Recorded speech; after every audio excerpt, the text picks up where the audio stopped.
What up? What up? What up? Welcome to another show, one of the dopest shows on YouTube where we talk about everything under the sun as long as we get back to the money, real conversations, and real solutions. I'm your host, Courtney Edgar.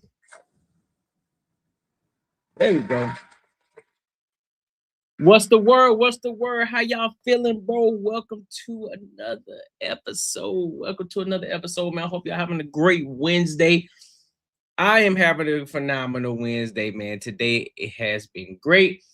Listen, we got a lot of things to cover today, but before we get there, make sure you like, comment, and subscribe for the algorithm, and make sure you hit the bell notification, my good people, because that's going to allow the other people who are trying to find my channel find me, all right? Because we are trying to grow this thing huge. We are going to be one of the biggest YouTube channels out there today, especially the Courtney Edgar Show, because it's dope over here. I ain't going to hold you. It's dope. We talk about everything. We let people get their shit off. So why my head look crooked? We let people get their shit off, but we do what we do. You feel me? So, but before we get there, let me go ahead and put this message in here right quick for the people. For the Discord. Listen. I want to start promoting my Discord again. I'm gonna start promoting my Discord. I haven't, not my Discord, but my Patreon as well. I have some videos in there already, right? And what I'm doing is per every milestone that I hit, I'm going to create a video. So the milestone that I've already hit, I went from 0 to 1,000, right? So I got a video based on 0 to 1,000. Now, if you want me to create a new one, I will, and I'll post it up in the Patreon, all right? And now the next one is once I hit my 0 to 5,000, then I'll post up another video, so on and so forth. So we want to start growing the Patreon meetups, because the reason we want to go to Patreon meetup is outside of just the memberships, you become a part of the ENG community on YouTube. We want to have a more exclusive group, right? So it's not just about just joining the Patreon, right? We're going to be learning. I'm going to be teaching you the game in regards to the things that I'm learning and how I'm implementing things in my world, right? And how I'm building this channel and the other things that I'm doing outside of this to help me to continue to grow my brand. So if you haven't joined the Patreon, be sure to join the Patreon. I will be posting the link up in the chat and starting it so that way you won't miss it. All right, so let me go ahead and post it up in there right now. So the goal, so I'm going to tell y'all the goal. So I'm going to start being transparent with y'all too. And I know for the people who are going to be rewatching this, I know you're going to be like, oh man, you talk too much. But I got to do what I got to do. This is my show. I'm going to run the show how I run it, right? So here's the goal for the Patreon. We're in 2026. My goal is to bring value to you. And that value starts here on the Courtney Edgar Show on YouTube, right? And then my ultimate goal is to get you from the YouTube channel to get you over there to the Patreon, because what happens on the Patreon? That's where we're learning. That's where we're growing. That's what we're building. The things that I'm learning from other individuals, from mentors and other people that I'm getting coaching calls from, I then gather that information. I put that information to action that I've learned. I implement it into the things that I'm doing. And then I come back, because guess what? The things that I'm learning, I also implement it and put my spin on it. When I come back and it's successful for the things that I've learned, I then come back and teach you in my Patreon, right? So that's how we're running it. That's how we're going to do it. But if you're still skeptical about that, just become an ENG member. It's only 99 cents. All right. But with the Patreon, we want to build it. We want to grow. We want to have a huge community of people, because eventually we're going to get to a point where we're going to start having meetups. We're going to start, having real life lives, all of that. So, and you're only going to get all of that information in the Patreon. Only going to get all that in the Patreon. So you definitely want to become part of the Patreon. All right. And I have posted that up in the chat as well. All right. So with that being said, my good people, I want to go ahead and get into these topics for today, because we got a lot of things to cover. All right, so I want to go ahead and get to this first topic. This girl's name is Liz Khan. She's on TikTok, and what it seems, I've only watched 10 seconds of the video. I didn't want to watch the full thing because I want to react to it in real time. What it seems as if she's a liberal woman and she's trying to defend Black people. So what it seems like to me is she's a white apologist. So we're going to get into it. We're going to get more context, and then I'm going to give my thoughts and my opinions. So let's go ahead and rock out.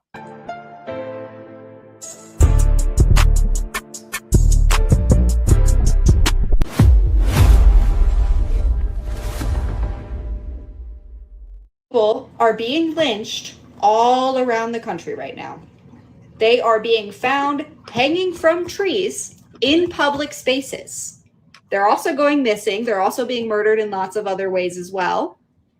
And I can assure you there is no debate here. No debate whatsoever. Black people do not hang themselves from trees in public. That is not a debate. That is not the world we live in.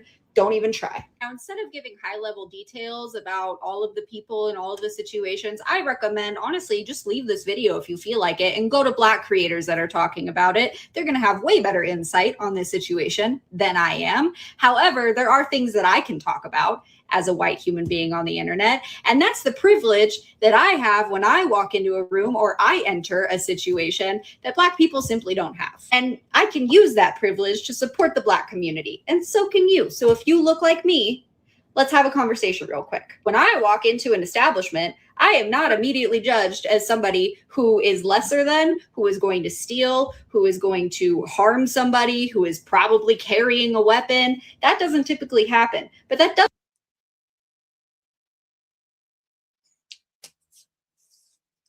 Hold on. Are you trying to call Black? Hold on for a second. Wait a minute. I'm gonna let her finish, but hold on. You trying to say we lesser than? What makes you better? What makes you better than me, Liz? What makes you better than me, Liz? Listen, bro. White apologists. Listen, man. Stay on your side of the aisle. I hold, like I told y'all before, I hold everybody accountable. Shorty, stay on your side of the aisle. Stay on your side. We don't need you to fend for us. We do not. Black people do not need y'all to fend for us. We don't need it. Do your own thing, because I know for me personally, I can walk in an establishment and I don't get the looks of somebody that looks like they have a gun or somebody who's look like they're going to steal. I don't give off that persona about myself. I don't. I carry myself with a high regard. If anything, let me be 110% honest. I trust her less. Because I don't trust people who multicolor their hair. I'm gonna be honest with you, and this is not a dig. I'm just being honest. We don't need that. Listen. We don't need that. We don't need your help. We don't, because guess what? Guys like myself, I will hold the Black community accountable as well, and tell them to do the exact same thing. Hey, get your shit together. Stop walking around here being a degenerate. There's no reason for you to walk around as if you still are oppressed, because you are not. You still have the same opportunity as Liz. And quite frankly, from what it looks like, you may have a better opportunity than Liz. The underhanded things that's just being said right now makes it seem as if we are less than Liz. Liz, what makes us less than you? We aren't less than you. We understand what's going on out here in these streets. We do not need you to speak for us. Happen with Black people. So I have that privilege of walking into somewhere and people not immediately seeing me as a threat. And when I see somebody assuming a Black person is a threat, I have the ability to physically put myself in that situation in between the two to either de-escalate it or to push that focus onto me rather than them. This can happen in a situation where a police Y'all hear this? officer is involved and that police officer is kind of being weird, kind of looking at people weird.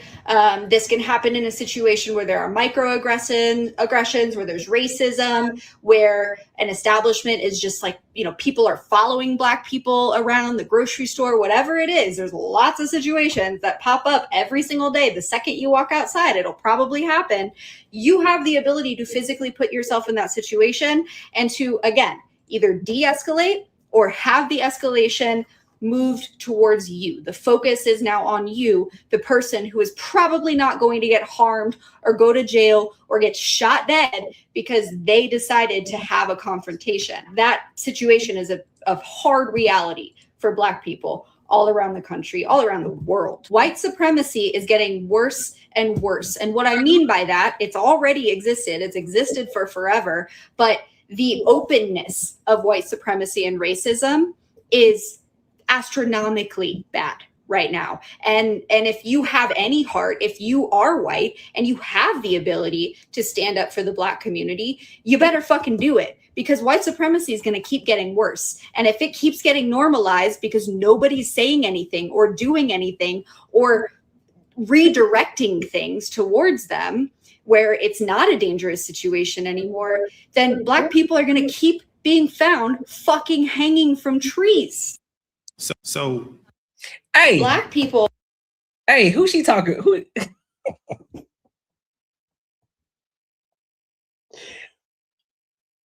she talking to? Well, what is she talking about, bro? We don't. That seems what she's doing is exactly what liberals do. And I'm gonna be 110% honest with y'all people. This is what liberals do. This is what liberal white apologists do. Not conservatives, liberals. They come in trying to play Captain Save-A-Ho. And I'm just using this as a phrase because, you know, that's what we're going to do. We're going to do it for the entertainment. She comes in trying to be Captain Save-A-Ho while throwing us under the bus at the same goddamn time. Well, they can't fend for themselves, so I'm going to step in because I'm a white apologist because I have the privilege and they don't, because they are beneath us and that's how society works. I beg your finest fucking pardon. I beg your finest pardon. And I'm not supposed to be cursing. I'm supposed to be doing better. But my golly, that is egregious what she just did. And for any Black person to fall for this, you got to be one of the most goofiest individuals I have ever encountered in my life.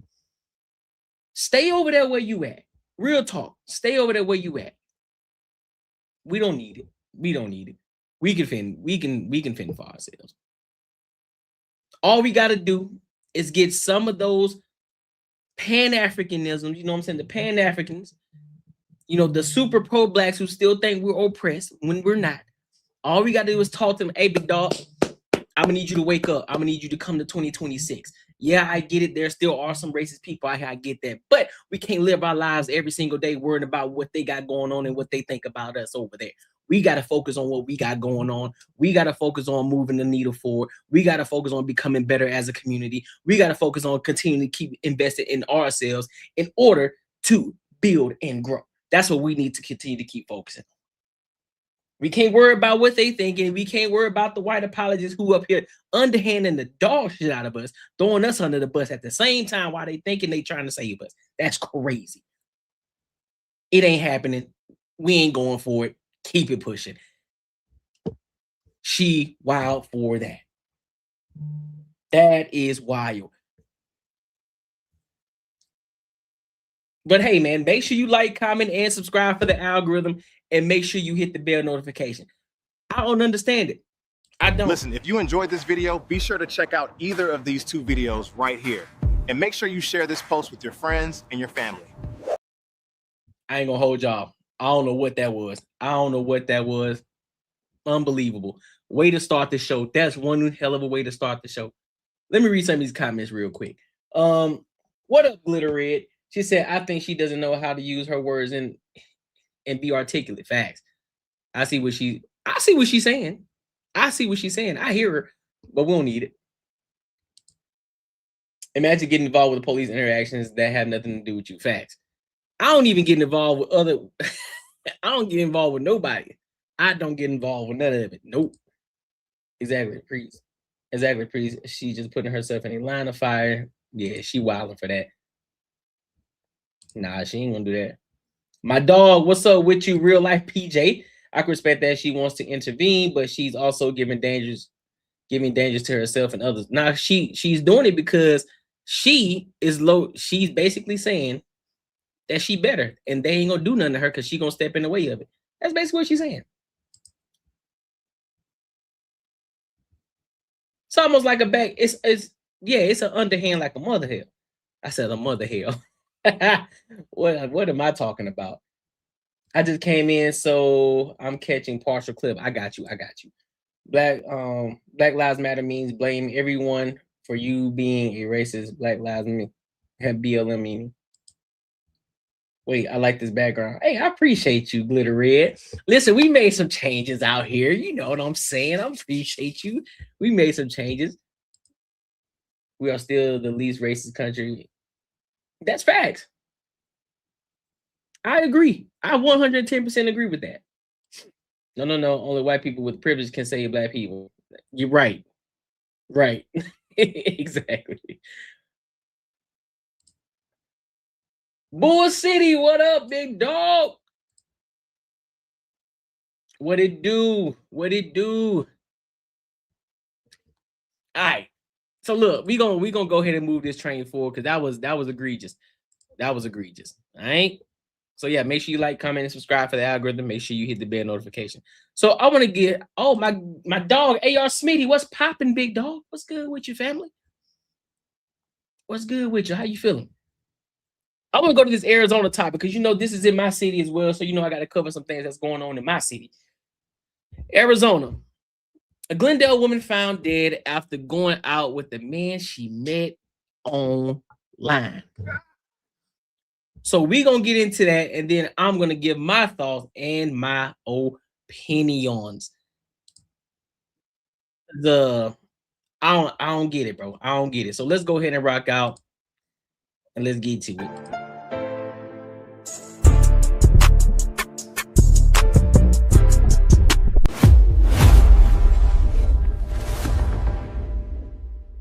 Arrested a man they say killed a young woman and buried her in the desert. Arianna Jones was reported missing last Tuesday after her mother hadn't heard from her in a couple days. She was last seen going to the movies with this man, 23-year-old Dominic Rodolico. On Saturday, her remains were found in a shallow grave near Lake Pleasant.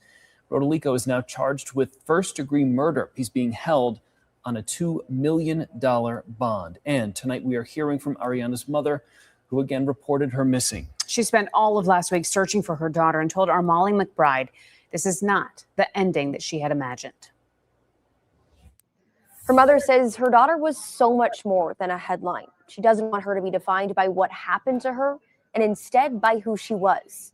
It's not fair. It's not fair at all to her, to me, to her son, to her brothers and her sisters. It's not fair to anybody, to her friends. It's not fair. She was 21 years old. 21, like she. Arianna Jones's mother, Sophia Sardinas, overcome with grief. And I'm so sorry that this happened to her because this was not supposed to happen to her. She wanted to tell everybody about Arianna, that she loved being a mom to her 2-year-old son. She needed to come home to her son. She needed to come back to her baby and me. And that she hadn't had the easiest childhood. She says Arianna was adopted when she was 3 and bounced around from house to house. The two were reunited when Arianna... Okay, listen. Can I say something real quick and y'all not damn me to hell when I say this?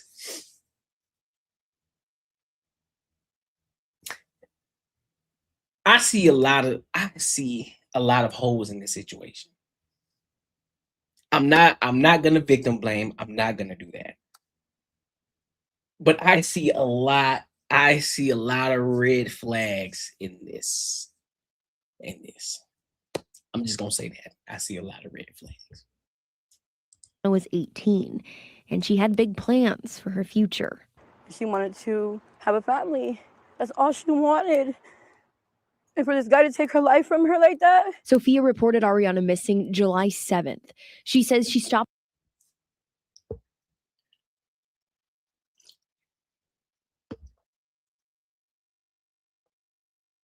responding to her calls or texts. When she went to her daughter's apartment to check it out, her fears were confirmed. I felt this heavy feeling, like I don't know how to explain it, but I felt like something happened. Something was wrong with my baby. Sophia spent the week searching, handing out flyers, and holding onto hope until she got the horrific news that Arianna wasn't coming home. She just wanted to, go out to the movies. She just wanted to watch a movie. When her daughter disappeared, Sophia was watching her young son. She believes Arianna fought hard to get back to him. I know my daughter, and she would not just let somebody do that to her and not fight back to get to her son. Sophia says she would trade places with her daughter in an instant. I would die for her. I don't care. She deserves to be here more than me. Police haven't released a motive or explained what led up to Arianna's murder. The family created a GoFundMe to help with her memorial expenses. If you can help, you can find that link under this web story at azfamily.com. Reporting in the newsroom, I'm Molly Mc. I'm really trying to understand something here, guys. I'm really trying to understand something. First of all, have you never ever met this person before? You're having a full-on conversation in 2026 online, as crazy as people are today. Why didn't you bring somebody with you? That's one. If you're going to do it, at least have a battle buddy system. Have somebody with you to make sure everything is everything. That's one. Right? I get it. You're 21. You think you're grown when you're really not. You think that you can do what you want to do. You think that you can take care of yourself. But I'm telling you, man, y'all ladies, y'all got to be careful, man. When men are telling y'all things, when men are telling y'all can't be out here by yourselves, it's not because we're trying to be controlling. We're trying to protect y'all, man. We're trying to keep you out of harm's way because we understand that there are some men out here that are crazy. They don't care. They don't care. And let alone if you're by yourself, finding them online is egregious.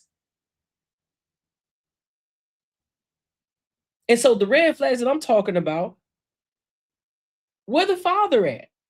Again, she was in the foster home. So I understand how hard it is in situations like that. Yeah, a lot of times, even in foster homes, there may not be a two-parent household. It's typically a one-parent.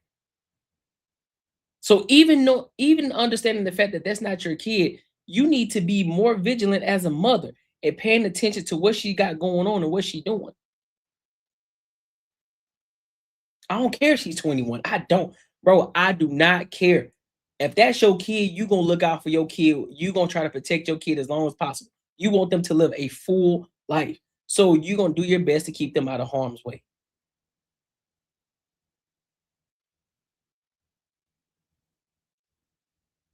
Yeah, some says like, yeah, she was adopted. Right.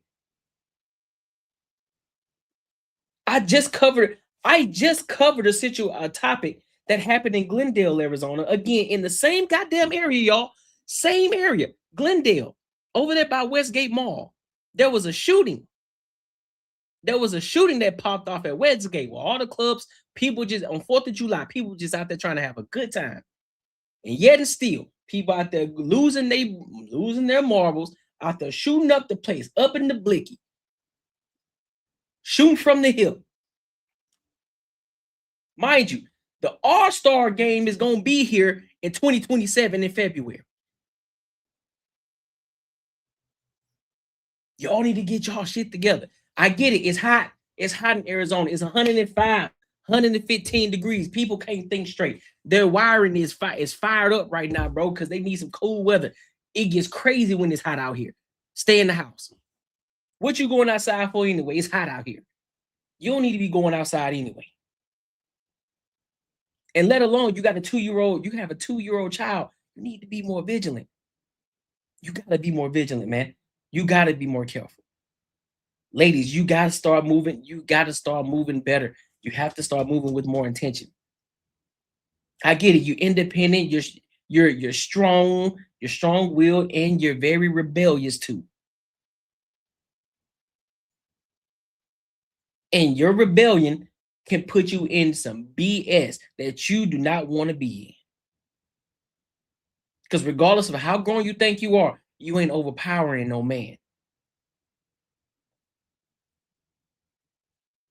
You're not overpowering a man, no matter how much you kick and scream. And if you allow yourself to be put in these situations, dog, y'all just got to be more careful, bro. Everywhere. Everywhere. There's crazy people all across this world. You got to, ladies, y'all got to do better. Y'all got to do better. Parents, start talking to your children. Just like back in the day, right? When parents used to talk to their black kids, right? And they would tell them, hey, listen, when the police pull you over, you do exactly what you're supposed to do. Don't give them no talk back. Put your hand on the steering wheel. Don't make any sudden movements. You listen, hand on the steering wheel. Yes, officer. Yes, I got my wallet. Yep, I have my wallet. It's in my back pocket. Am I able to grab it? Yep, I am. All right, cool. I'm using my right hand. I'm gonna grab my back pocket. I'm going in my back pocket right now. Boom. I'm pulling it out slowly. Here's my wallet. I'm gonna get my license. Here we go. There you are, officer. How's your day going? Going good? That's good. Sit there, hand on the steering wheel. Don't move. Don't give no talk back. No nothing. Oh, registration? Yeah, I got this in the glove compartment. I'm gonna grab that real quick. No, I don't have a weapon in there, just to let you know. No weapon in there, nothing like that. Let me grab it. Boom, boom, boom. There you go. Cool. All right, cool. You gonna do your thing? All right, bet. Sit up there, you chilling. No reason to get an attitude because you already know you weren't supposed to be speeding. You just got caught, so now you upset because now you late for work. So now just take your L. Just sit there and wait for him to get done. Because depending on your behavior and how you act, you can either leave with the warning or it can be escalated to just because you had a little bit of an attitude. You didn't go too crazy with it. Had a little bit of an attitude, so therefore he gonna give you a ticket or her. Now, if you decide to get belligerent, guess what? You might well get ready to go to jail, or even worse, lose your life and never make it home. So you got to be more vigilant. And I need parents to start telling these people, start telling their daughters that 100%. And I also need these parents to start talking to their boys. Hey, your life is not worth risking over a woman. Your life, you should not risk your life for nobody, let alone a woman. No, sir, Bob. I am not going to jail for no woman. I am not. Absolutely not. You lost your damn mind. Ain't no shorty. There is no shorty in the world that fine that's worth me going to jail for.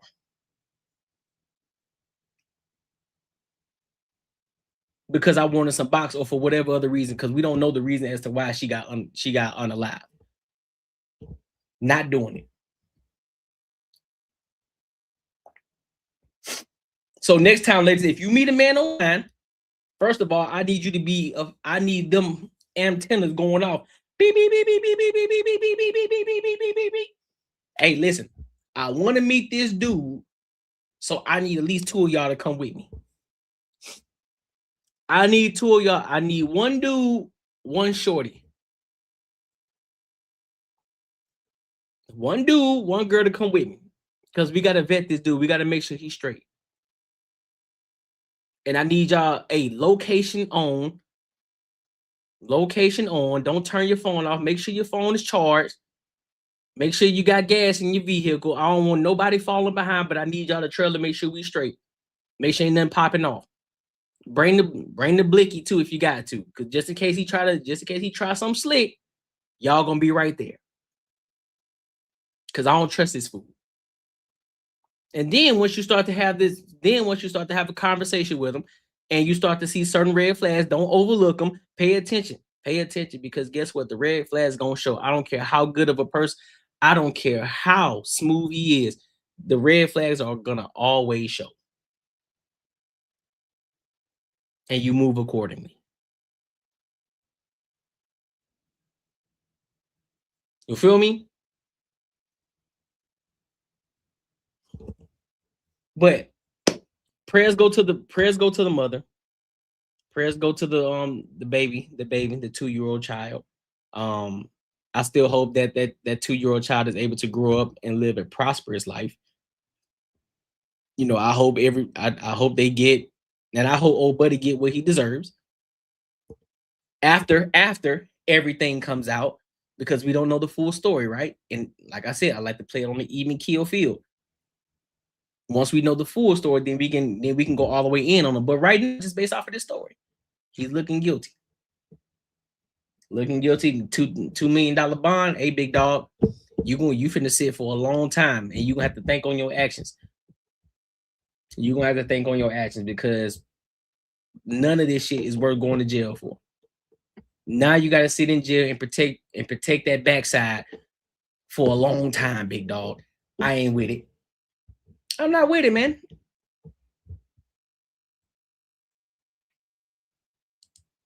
You feel me, boy? City, like, bro, it's crazy. Fam, do y'all understand? There was a time in life where we would just get a shorty number and we'll hit her up and be like, hey, listen, let's meet at the movies. Let's meet at the mall. Why aren't y'all meeting in the public place? How do y'all end up trying to go on a date, and next thing you know, you end up in the desert? How does that happen? Let alone, listen, let alone, I don't even understand how it happened back in the day when y'all used to pick them up, when they used to pick shorties up from the house. I don't even understand that. I guess back then they had a little bit more respect. I don't know. Or maybe it was happening at the same alarming rate, but it just wasn't televised as much. We just couldn't see it as much because we didn't have social media. I don't know, but some got a shade. Coffee dates, something. Hey, man, vigilant. Keep the taser on you. Keep the mace on you at all times. Listen, get your little knife, get your little keychain knife, or get your little pocket knife. Keep it on you. Just in case buddy try to come at you, guess what? You stab him right in the junk. Guarantee he'll leave you alone. Guarantee he won't be touching nobody else. Don't put it in his leg, because adrenaline, he ain't gonna feel it. Put it somewhere where he gonna have to stop. Right in his junk, or in his eye, or in the neck, or the ear. One of them, he gonna stop 1000%.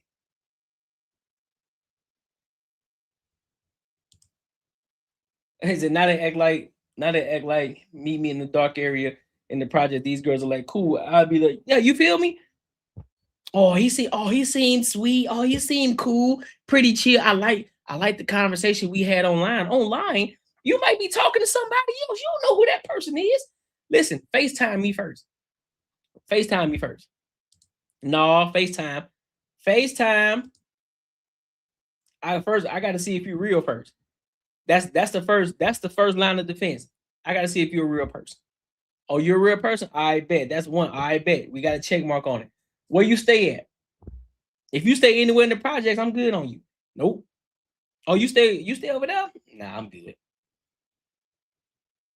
Oh, you stay over there in the area where they got the single digit street numbers?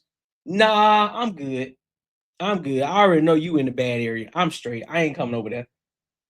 You gonna nope. I'm straight. I'm good. You're gonna have to meet me in the public. You're gonna have to meet me in a very public place. I mean, everywhere. All cameras are, where you can't do nothing. You can't do nothing. You can't sneak off. You can't snatch me up without nobody seeing at all.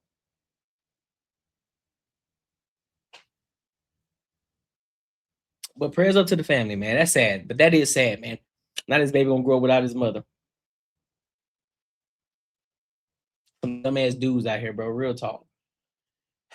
But make sure y'all like, comment, and subscribe for the algorithm, and make sure y'all hit the bell notification, man. Listen, if you enjoyed this video, be sure to check out either of these 2 videos right here. And make sure you share this post with your friends and your family. Oh, let me do something real quick, y'all. My apologies. Let me do something real quick live. Real quick live. That's weird.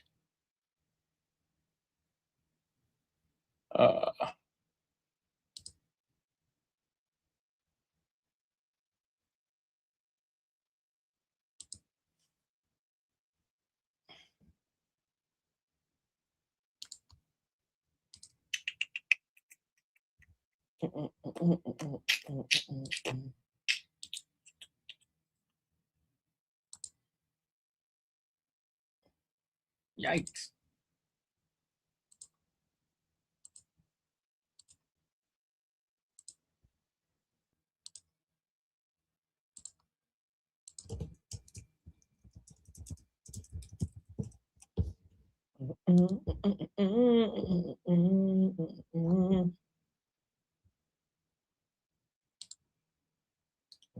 Go back out here.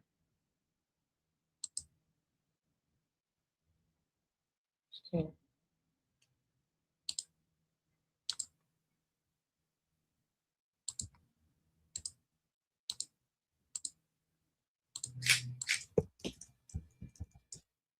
Jesus.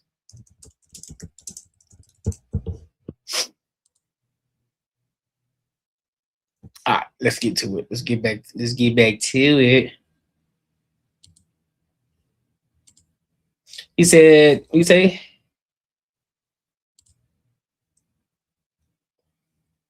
She got to have 5 digits in her street number according to agree to meet. Man, you feel me?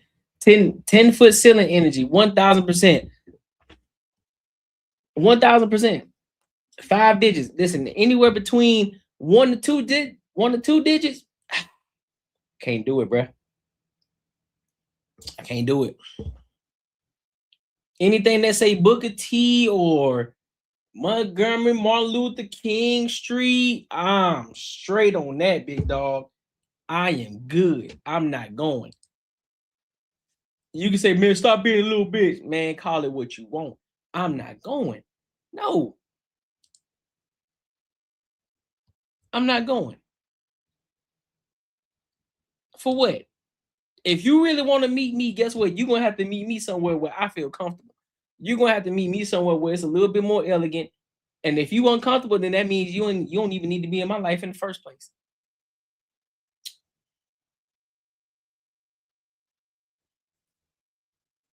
You don't need to be in my life in the first place. That means we are not compatible with each other at all. Let's move it along. I'm telling you, bro, I'm not going. I'm not going. But yeah, man, make sure y'all like, comment, and subscribe for the algorithm. Make sure y'all hit the bell notification. But let's move this train on. Let's move this train on. So let's talk about modern feminism is trash. On the Big Facts Network, Dr. Will James, he sparks a heated debate. So we're gonna get into it, and then we're gonna give our thoughts and our opinions. All right, so let's go ahead and rock out.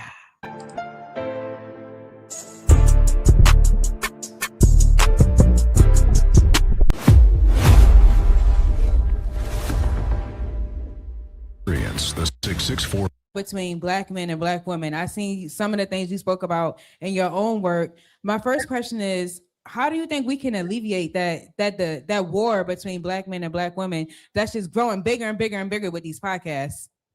Well, that war can be alleviated with people just being objective. I like to focus on objective truth. I'm not big into playing games. I like to look at the facts. What do the facts state? If you look back into the early 1900s, the 1930s, 1940s, 1950s, even when we were more oppressed than we are now, the way our households were run, the way our communities were run, there was less violence in our communities. There was more of a village. We had gender roles. This new divide with people saying, oh, we shouldn't have gender roles and a man could do this and a woman could do this. No, a woman has her role to play and a man has his role to play. We need to get back to, that's what I say in the book. We need to get back to the customs, the culture that allowed our ancestors to thrive even while being oppressed. We need to get back to that.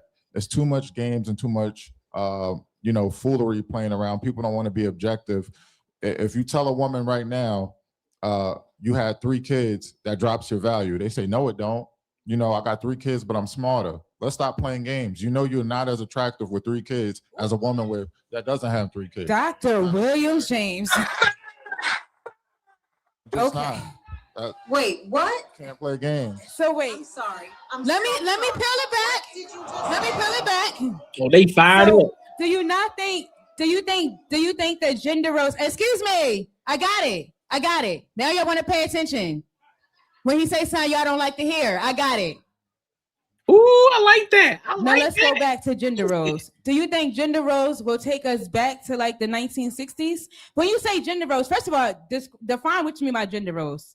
By gender What's roles, your opinion, your idea of a gender role? gender roles is certain things are specifically for the man to do, certain things specifically for the woman to do. So, for example, the man taking out the trash, the man fixing the car, that's a man's role. Right. The woman cooking, the woman cleaning, that's a woman's role. Right. It's not wrong with that. Just like if, let's just say you and I were a couple. If we step outside, it's my duty to walk on which side of the road, what side of the street? You're supposed to be near the curb and I'm supposed to be on the inside. And why is that? Because you're the man and I'm the woman. And I'm the protector. Yes. That's my role, protect and provide. Ain't nothing wrong with having that as a role. If we go outside and a robber approaches us, it's my job to defend you, lay my life on the line for you. I'm supposed to do that as a man. Right. That's not a woman's job. I wouldn't expect my woman to step up in front of me. That's my duty. Okay. Now, with all of this modern feminism, which was started by a lesbian, that got them thinking a woman could do what a man could do. She could jump up and fight like a man can. No, you can't. Stay in a woman's place. Let the man be the protector.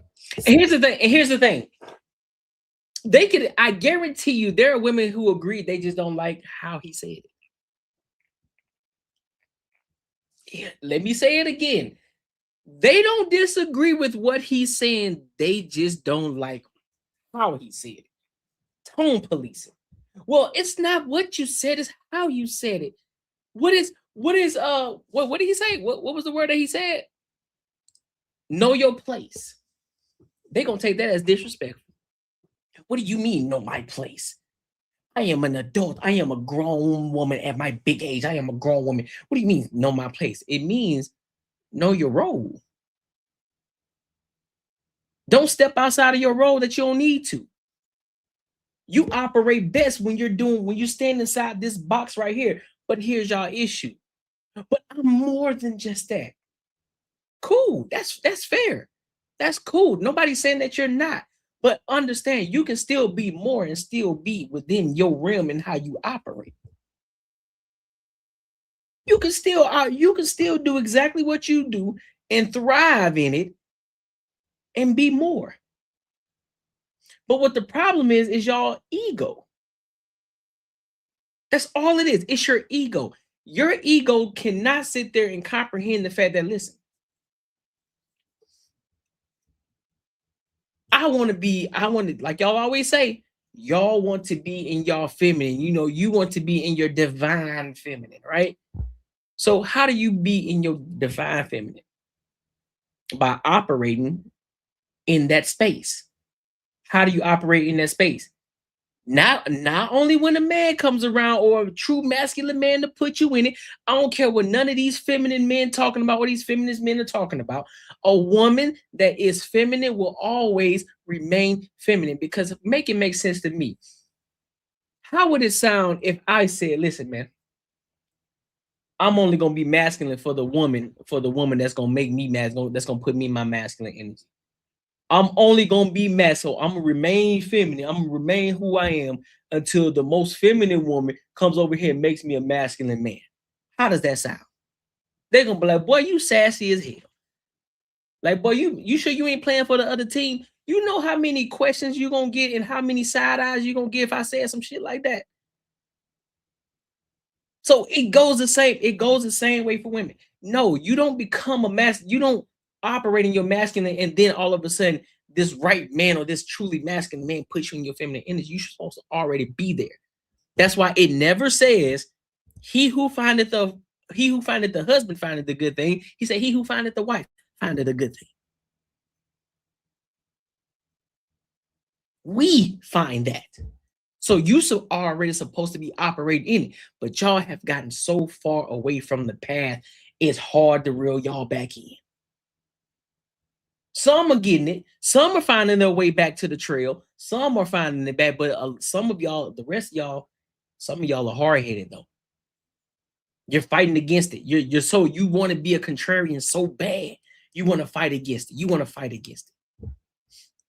But at the same time, you want to be a feminine woman. But you're going to fight against the very nature in which men are trying to tell you, because guess what? We're also trying to protect you too. Like, hey, shorty, you don't want this life over here. You don't want to be a man. You don't want that. You don't. The life of a man requires big shoulders to carry the brunt of the fucking work, to carry the brunt of the load. We are supposed to do that, not you. That's why we tell you stop being masculine.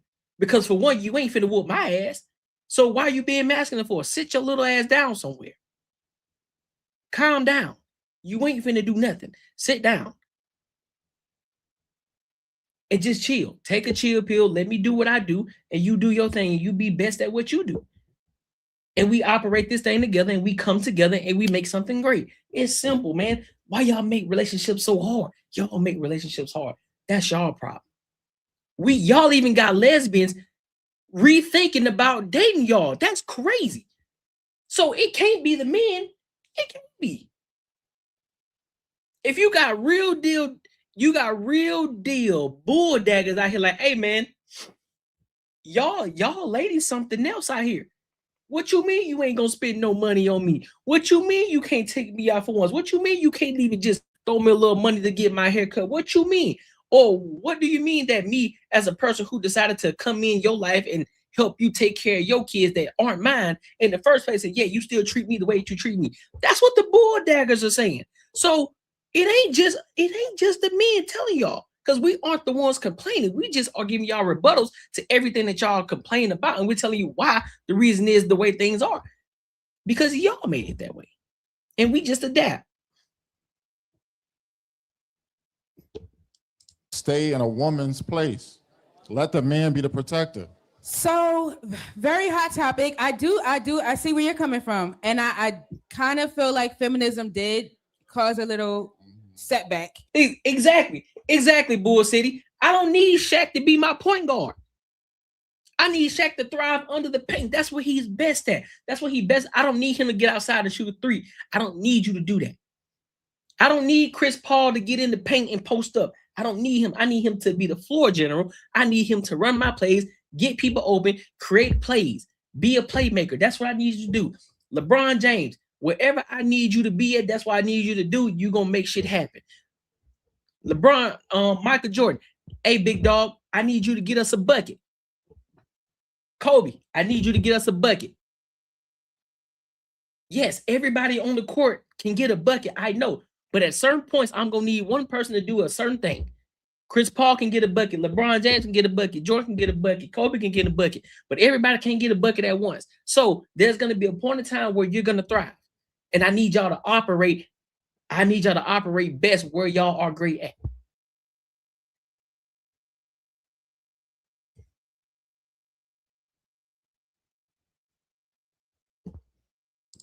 However, I feel like with the gender roles, if you say that gender roles have to come back into place, it's going to that's just like saying, once you say it, there's no going back on it. So once we say that, then that's going to wipe. Do you not think that's going to wipe away feminism? Modern feminism needs to be wiped away. You don't agree with my? It was terrible. Okay. So modern feminism came into play in the late 1960s, like around 1969, 1970, with a woman named Margaret Sloan. Right. She founded the National Black Feminist Organization. She hated men. All of the time where we see feminism, even when you go back to the 1800s with Elizabeth Stanton and Susan B. Anthony, they were white women who were racist, and their argument was with the white man. That had nothing to do with black people. Right. They didn't even like black people. They didn't even want Sojourner Truth to be a part of the movement. So you got racists and you got women that hated men starting a movement, and then you got modern women jumping on the movement. That makes no sense. Leave that alone. That got nothing to do with us. We need to love each other, understand one another, and move forward. That modern feminist movement is trash. Make some noise. I'm gonna change gears a little bit.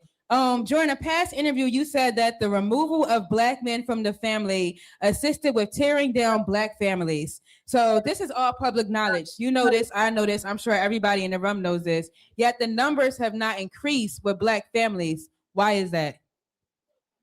The number's not increasing as far as what? As far as the man in a household, marriage, two-parent households. We'll start there. Because what they did worked. What you're saying, the time that they started the removal of Black men out of the household with the man in the house law, where they literally rewarded women for kicking men out. They wouldn't give you government assistance if they found evidence of a man in the house. That came around at the same time where they started mass incarcerating men. Black men. Shortly after that, you had the war on drugs in the 1980s, where they started incarcerating, locking all our men up. So they've been at war with us, locking us up, rewarding our women for kicking us out the house. I don't want to cut you off. I understand that. But my thing is, now we know, but the numbers still are not increasing. So why do you think it's still like going down? Because nothing's changed since they put that into play. You still got women who will go out, get pregnant by a Pookie or Ray Ray, knowing he ain't shit because they know they get government assistance. They don't care if he there or not. They only make $15,000, $20,000 a year. They know he ain't going to take care of the kid, but they know they got that government assistance to lean on. But I'll say this too, you know what I'm saying? Because it's at the same time, it's not always the women too. There are some dusty dudes out here too who ain't getting to it like they're supposed to. There are some guys out here who aren't taking care of business as they're supposed to. There are some men who are out here playing games and they keep dragging shorty along. I get that. I get both sides, right? I do. I understand it. So I think that if you're going to be in a relationship, you got to be in a relationship with intention, not just out of love, not just because this man got money in his pocket. I think both of y'all need to come in with the intention and understanding what you want out of this life, and then okay, I want this out of life, and he says I want this out of life. I bet. Does that align with each other? Okay, it aligns. Are you there yet? No, I'm not. Okay, bet. But hey, I'm digging you. I love your morals. I love the values that you have. I'm rocking with that. Now, how can we bring this together and how can we become more? How can we make this thing work between us two? How can we make it work? Because I need you to understand when this is the purpose that I'm going for. This is my purpose. Two of us can't be the head. We both can't be the head. We both cannot be the captain. Somebody has to be the co-captain. More times than not, it needs to be the man that's the captain and the woman's going to be the co-captain. Because we both have the same actual goal. Now, how do we get there? Okay, you as the woman, you understand you are the co-pilot, so you have to pay attention to all the things that the captain does not see. Because you have a very important role as well. Not just sitting back, living your soft life. Not right now. This ain't the time for it. This is not the time for it, because I know a lot of y'all want this man who's already established, who's already where he's at. But guess what? If you come into his life, guess what? There are going to be some things that you don't like, that he's going to do, and he's already used to. And you ain't coming in to change nothing. Nobody cares about your degrees. Nobody cares about your master's and your doctorate. He don't care. A man who's already established, who already got things going for himself, he don't care about that. He don't. Maybe a man that's making $30,000 a year, maybe he cares. Oh, damn, but she got a master's degree. Cool. That's for sure. Do. But how is that helping us move forward in life? What is that doing for us? What is that doing? So you went to school for all these years to get your doctorate just so a man could come and take care of you? Just to use that as a talking point for yourself? To say to prove how strong and educated and independent that you are? Or are you going to put that to use so that way we can get closer to our goal? Which one are we doing? What are we doing here? You got to let go of your ego when it comes to a relationship. It ain't about you no more. It's not. It ain't about you no more. It ain't about the things that you receive anymore. It's not. It's about what works. It's about what's best for us. Not for you, for us. Because you're supposed to have the conversation beforehand. You should already know what y'all morals and values are. You should already know what the plan is. You should already know what the goal is. And one couple that I can commend on that, because they do content creation as well. It's the Bailey podcast. I think it's called the Bailey Way podcast. They went viral. One of the reasons that they went viral is because every year, they would rent out an office, and then they would go have this entire whiteboard, and they start writing down the plan for the following year. What's our financial income goal? What bills and debt do we want? Where do we want to be at the end of this year? What's our plan? Okay, so what tactics are we going to do? How are we going to meet these goals? What are we going to take back, or what are we going to add, et cetera, et cetera, et cetera. These are the things. You have to operate your marriage like a business, regardless of how you feel about it. Your marriage is a business, and you need to operate it as such in order for it to keep it afloat. No matter how you feel about it, whether if you want to do it or not, that's what you got to do. You have to operate it as a business. And as you continue to keep operating it like a business, stop worrying about what's on the other side. Stop worrying about the grass that's green on the other side, and focus on watering your own grass and making sure you maintain your green grass and watering it and nurturing it. You ain't got nothing to worry about. And keeping on task. Staying on task.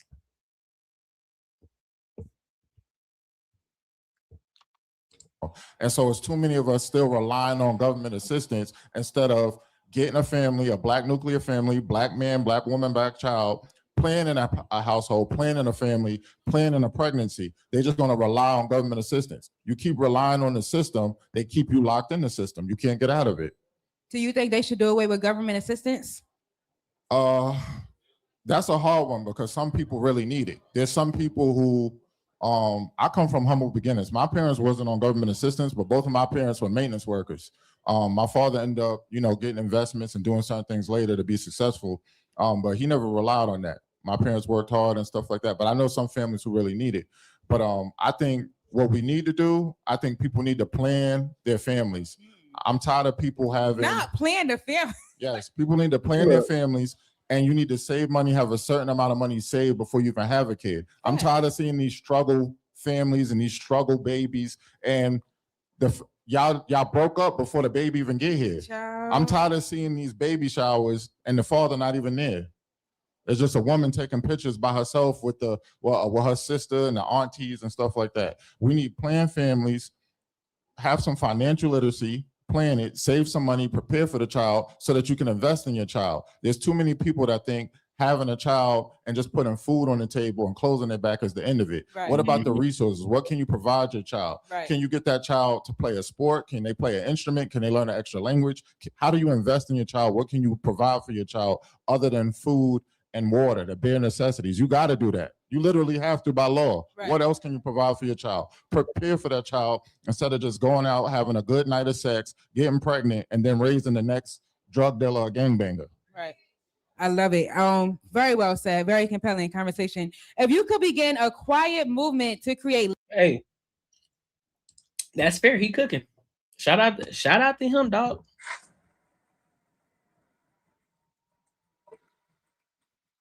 Shout out to Will James. Shout out to Will James. He was out there cooking, bro. But there's facts though. But let me know what y'all think in the comments. Make sure you like, comment, and subscribe for the algorithm. Listen, if you enjoyed this video, be sure to check out either of these two videos right here. And make sure you share this post with your friends and your family. Yeah. What we got? Okay, so look, I want to go to this. All right.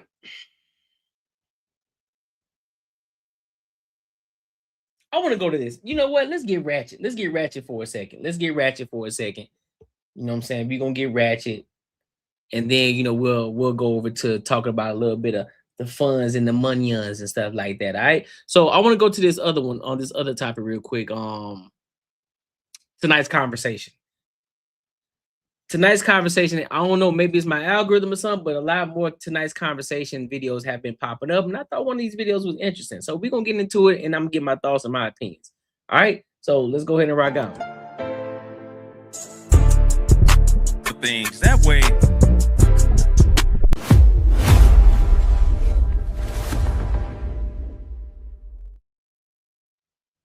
So when they run into a, how does a man be a provider for a woman who's used to providing for herself financially, mentally, and spiritually? You know what you can do? First, before you think about providing stuff, think about what you should not provide. Like, don't provide stress, embarrassment. Don't provide second guessing. Don't provide the fact that this woman can't trust you. So before we thinking about what we can provide, sometimes we need to think about the things we are providing that's taken away from her peace, her security, and her mental health. So before we get there, we always think about provision as being like a money thing. And the longer I live, the more I realize the provision is so much deeper. Nate, you think you want to talk about that real quick? Yeah, for sure. I also believe that a lot of times women get comfortable in providing for themselves because they can't trust a man to do it. So when they run into a man that provides on a high level, I think it's safe to say that a lot of women want to be able to rest in their femininity. Right. But a lot of times because a man is not showing that he's masculine enough, that he's safe enough, that he's reliable enough, she's like, well, he's not going to do it. I'm going to have to be the YN in the situation. You feel what I'm saying? I'm going to have to be the real nigga in the situation. Right. But when she runs into a man that is willing to provide on all the levels that she needs, and like you said, it's not just financial, it's spiritual. Right? It's emotional. You know what I'm saying? Is he safe? Right? Like, is he a man of his word? Is he a man of integrity? Right? Not listen, if he wants a Proverbs 31 woman that goes out into the marketplace, is he an Ephesians 5 man? You feel what I'm saying? That's what we need. And when she finds that man, I promise you, a woman is going to be willing to submit to that. Clap it up, clap it up. Anybody else? Yes, please. Okay, go ahead. I know I'm going to be hated here. Nate, I agree with everything that you just said. And I don't want women that want a relationship to end up single because they think that it's up to a man to make them feminine. Some of us women are very much inside of our masculine, and no masculine man, which, by the way, that's the one that we want, the one with leadership, the one that wants to provide, the one that wants to give you that safety. He's not going to choose you if you're in your masculine, waiting on him to put you in your feminine when he has the option of all the feminine women anyway. Exactly. So we got to make sure that we are that Proverbs 31 woman, which was respected in the town, which did work for herself, which did smell like fine oils, which was in the finest linens. We got to show up as that version, kind, compassionate, loving, and nurturing, and not wait on a man to make us that way, because survival will try to make you hard. It has to be an intention for you to be soft. Kara, what's up? I like that. Kara, what happened? I like that. What happened? What the fuck do you be talking about? Okay, so the question, how do you show up to provide for a woman that is used to providing for herself? The first thing you can look at is the things in the areas where she may be lacking and pull up and provide those things that she's not realizing that she needs because she hasn't had you yet. There are a lot of things that you don't realize you need until somebody is able to come and get that for you. There are a lot of things that you don't realize you're lacking in until somebody shows up and pulls that area for you, right? So as a man, as a leader, she may feel like she's this ultimate provider and she has everything on her own. That does not exist. Women need men need women. We all know this. Right. So the first thing you can do is assess that woman and go, okay, she feels like she's independent. Let me show her where she needs me and why she needs me, and just pull up and do that for her off strength. You don't need to. Here's the thing. I think we're too busy to try to force what we are. If you're a masculine man, you're a masculine man no matter where you go in the world. You're always going to be a masculine man. You're going to be who you are. And if it works for that woman, it don't. If it works for her, it works for her. If it don't, it don't.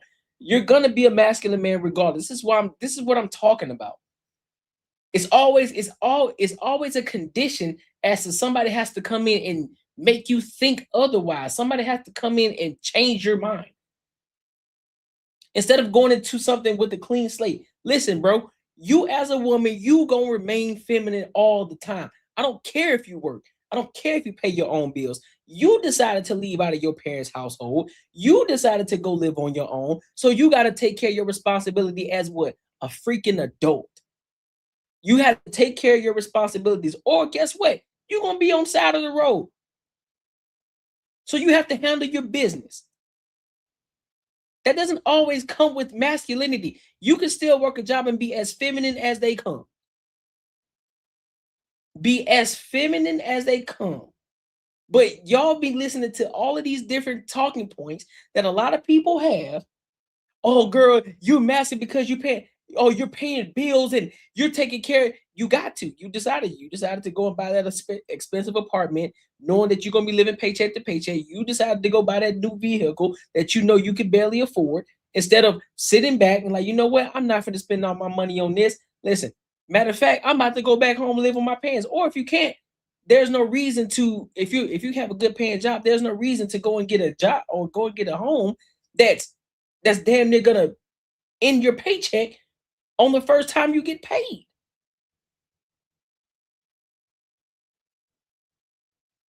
That doesn't make sense to me, bro. I don't understand how is it that y'all still equate masculinity to paying bills. A masculine man is a masculine man, a feminine woman is a feminine woman. And both should always operate in that. Now I get it. I know some of y'all going, oh, well, there's masculine in every woman, there's feminine in every man. I understand that, but guess what? Men carry more testosterone in their bodies than women do. Women have more estrogen in their bodies than they do, but we both have, guess what? Testosterone and estrogen. So as a man, you have more testosterone as a man, or at least you should. So you should always operate in your masculine. Stop with this Captain Save-A-Ho shit. Do what you're supposed to do as a woman. He does what he's supposed to do as a man. Y'all come together and y'all make some shit happen. Simple as that. Stop making dating so difficult. It's not, bro. It's not a freaking puzzle. Let's be real. Dating ain't a puzzle, dog. It's really not. It's really not. Dating is not a puzzle. It's not that hard. Y'all make it hard. Y'all listening to too many people. You're trying to equate your lifestyle, or put your lifestyle or compare your lifestyle to somebody else's lifestyle when your lifestyle ain't nothing like that. This person making $100 million a year, you try to compare your life to that, and you only making $40,000 a year. It don't work like that, shorty. It don't work like that. It don't work like that. And you average looking. You ain't even working out. You ain't going to the gym. You ain't doing none of that. You got shorties out here who built upside down up here talking about they deserve $1 million man. Man, if you don't get out of my face, talking that nonsense, listen, I go to an area all the goddamn time. There's a difference. When you go to Scottsdale, Arizona, in the areas of in the Biltmore area, damn near every woman that you see in the Biltmore area is in shape. Old, young, and middle aged. In shape. Fit. We're not talking about skinny. We talk about lifting weights. They in shape. You see the cuts, you see all of it. Now, some of it, a lot of them got plastic surgery too. I understand that, but we ain't talking about that. But they work out on a consistent basis. Then you go to other parts of Phoenix, Arizona, where shorties are built like water balloons. They build upside down. They just build all kind of ways. And it's like, I can tell the difference. I can tell the difference. I see the difference. And it's the same thing with the men. You go to certain areas and these men look all ratchet. They just dress like whatever. They ain't in shape. They ain't taking care of themselves. None of that. Then you go over here to Biltmore, Arizona. You go over here to Biltmore. Guess what? Dudes dressed to the nines. They looking good. They smelling good. They man it. You know what I'm saying? They got the manicures done. They everything lined up, in shape, all of it.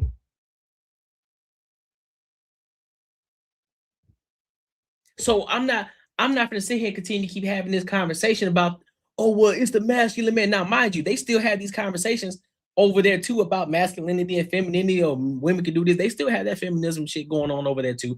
I'm not gonna disregard that, but it remains the same. It remains the same across the board. You should always be feminine.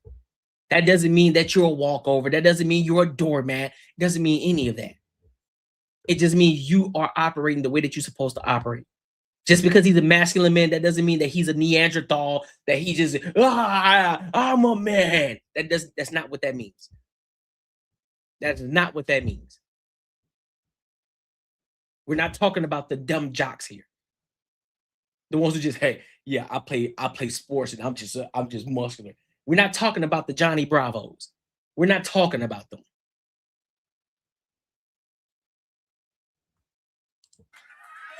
Another thing that you can do when you are talking about a woman who has been in this survival mode for a long time is not penalize her for any perceived masculinity. Because a lot of the times, this world makes us feel like if you're masculine, no one will ever want you. Every woman has masculinity in her until a real masculine man comes.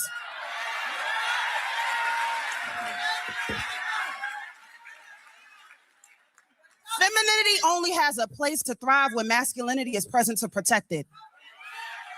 It's not always safe to be soft. Bro, what are you talking about? Now, there's no Man, look at man, hell no. man's job to get you there. But if you get there and you realize your woman is doing too much, that's when you show up and you alleviate some of that pressure off her and watch how soft she becomes. Ladies, SD, what's up? That's about the dumbest shit I've ever heard. See what I'm saying, bro? It just...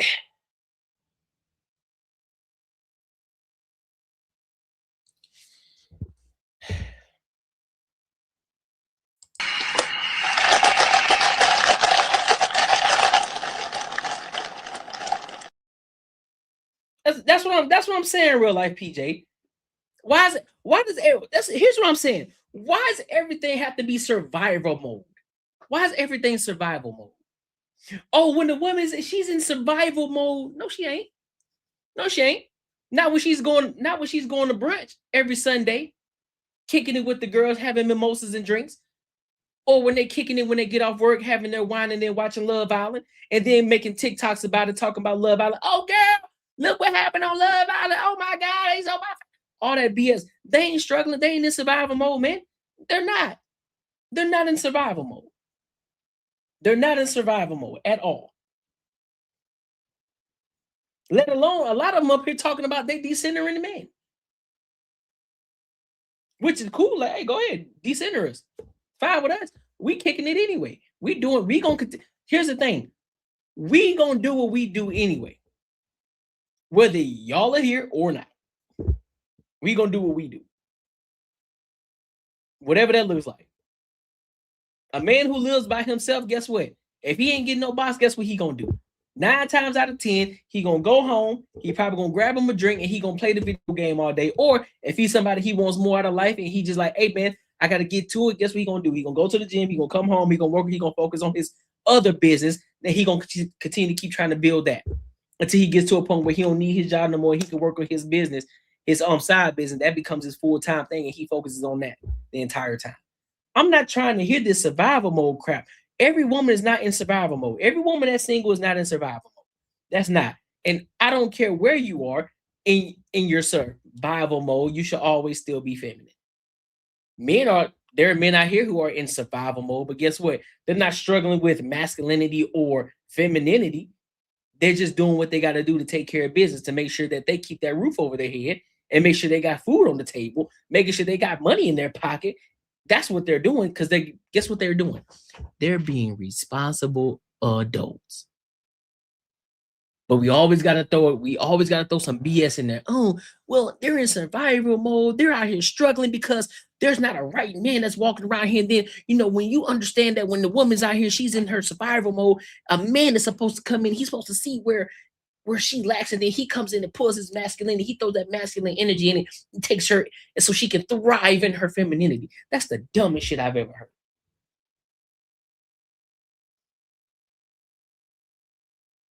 That's dumb.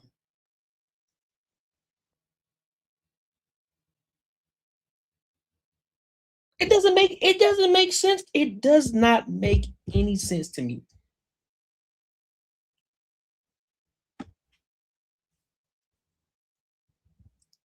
What you mean? What you mean, Rod?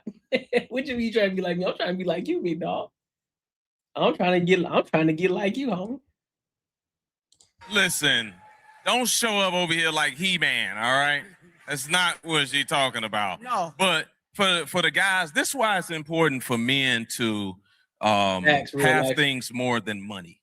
that they can fall back on as far as providing, to be able to provide leadership, to be able to provide integrity, to be able to provide discipline for children and be a good dad and all these here other things. That way you don't have to ask yourself certain questions because you know that you provide other things more than money, because women making money now, a lot of them don't need your money. So you have to be able to fall back on things. If they don't need your money, why they still asking for it?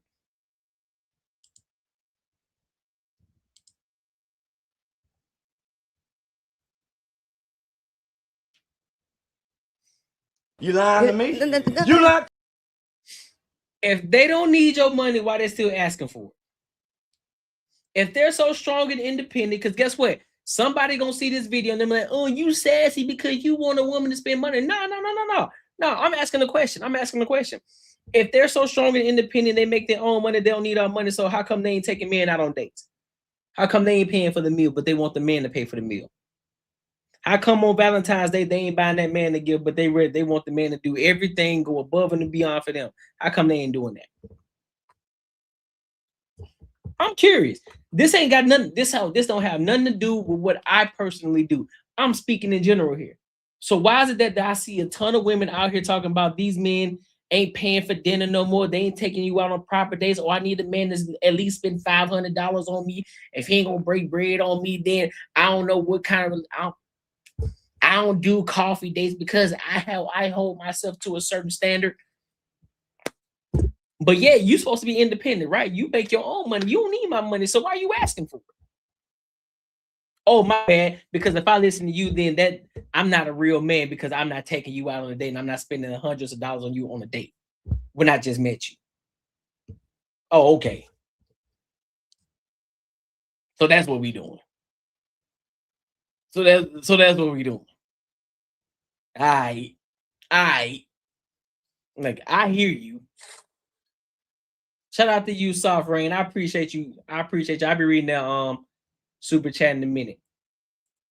But y'all see what I'm saying, real life, PJ? I'm trying to make it make sense to me. Because I'm gonna be 110% clear. I'm gonna bring y'all in on my little life a little bit. I'm not paying for your drinks.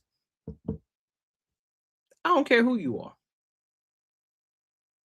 If you ain't my lady, I ain't paying for your drink.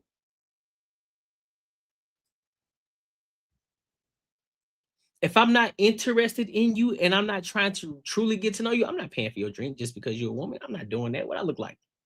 Oh, you must be a broke. No, ain't got nothing to do with me being broke. It just got something to do with my standards. I don't have to pay you. I don't have to buy you a drink if I don't want to. It's my money. I work my ass off to make my money. So what makes you think that you deserve it? Dog, I saw a TikTok video today. I might have to go to it. Man, if I can find it. Oh, if I can find it. Oh, I hope I can find it. If I can find it, I'm going to tell you. I'm going to tell you right now. It's crazy. The same conversation that men been saying this entire time, now you see other women saying it too. If I can find the video, I'm a watch. Let me see if I can find this. Let me see if I can find this joint. Let me see. Watch history. Ooh, can I find it? Come on, talk to me. Talk to me.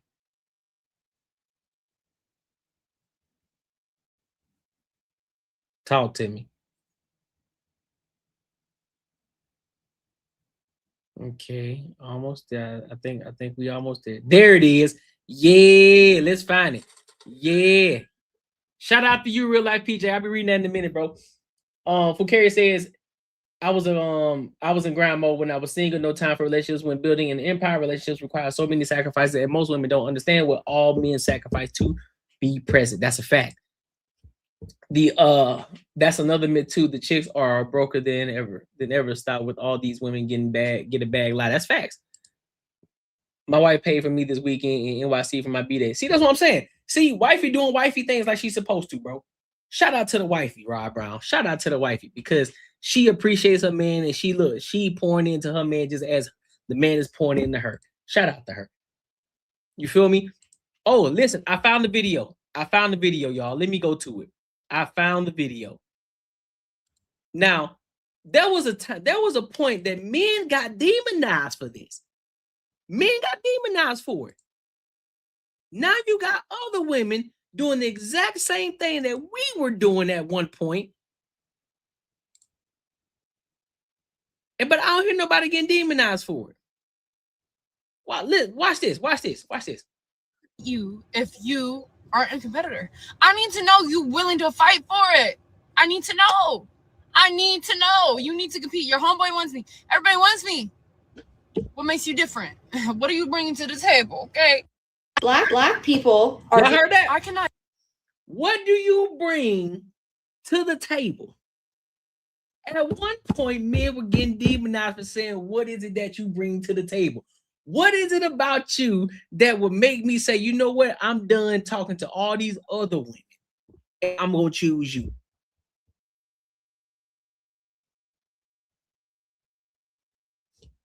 This is what I'm talking about, bro. It never makes sense. It never made sense to me. You say you Gucci on her voice alone? And the thing is, she cute as hell too. But that's the thing. If a man said it, all hell gonna break loose. All hell is gonna break loose. No, y'all, man, see, if you broke, just say that. What you mean? If you can't get women, just say that. What you mean? What I bring to the table? I am the table. In Leslie Jones' voice, I am the table. What you mean?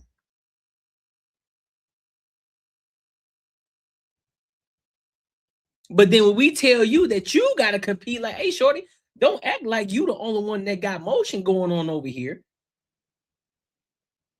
Cool, you look good, but guess what? I can find 10 more of you over here that's willing to do more than what you doing.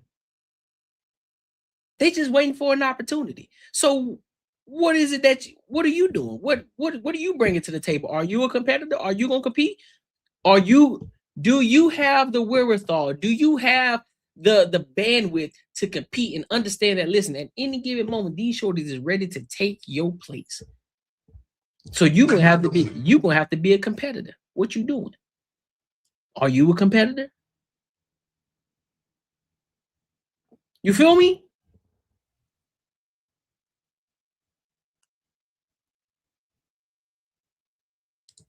That make you a man, because the money don't. The money just helps you along while you are a man. I'm not saying that to show up broke, but you have to have other things of substance in order to be a leader in a relationship with a woman. Okay, Kayla, what's up? Yo, he ate down. Like ate down. Those are my thoughts. I think that the biggest issue is he ate down. A lot of time when a man comes in and wants to provide, the provisions do center a lot around money. I need your emotional provision. I need your spiritual provision. That is valuable to me. So I'm going to praise you more for those than your money on every single day. But in order to be there emotionally and spiritually for a person, you got to pay attention. And paying attention, people don't have enough money to pay attention. That's true. Yeah, I want to go ahead. Real quick, can we talk about spiritual provision for a second? Can we just take Come a on. talk about that? You know, it is written that a man is supposed to be the king and the priest of his household. Yes. Right? I think for a lot of people, they understand, or a lot of men, you know, they gloat in the opportunity. But he trying too hard to be like on Trip. He trying too hard to be smooth with it. You know, if you try to, you know, let's talk about the king and the presence of man. You know what I'm saying? That, you know, let's talk about the Bible. Let's talk about spirituality for a minute. You know, if you talk like, hey fam, just talk, bro. Like, you don't gotta do all that smooth shit, bro. I get it, big dog. I feel you. You don't gotta do all that. You don't gotta do all that, homie. You know what I'm saying? If you talk about let's talk about the spirituality, you know what I'm saying? Because you know the way that God moves, you know, God moves in mysterious ways, you know, and you got to understand that, you know, as a man, you know, we are the king, you know, and the woman, and she's our neck, and you know, we got to move accordingly in life. And calm down, brother. Calm down, brother. You sounded too much like you got too many candles in your house. Relax. To be a king, but I don't see enough men talking about the importance of being a priest of his household. A priest is one that stands before God and man to make intercession for them, right? So if something is going on in your family, if the household is off, if the spiritual climate of the household is not where it's supposed to be, that man is supposed to kneel before God on behalf of his family. He's supposed to go to God for them and say, God, can you fix the things that that money can't fix? Can you fix the things that a psychologist can't fix? Can you fix the things in my family that's going crazy? I feel like men need to begin to stand up and take their rightful place. And a lot of times it's not about going higher, it's about going lower. A man that kneels before.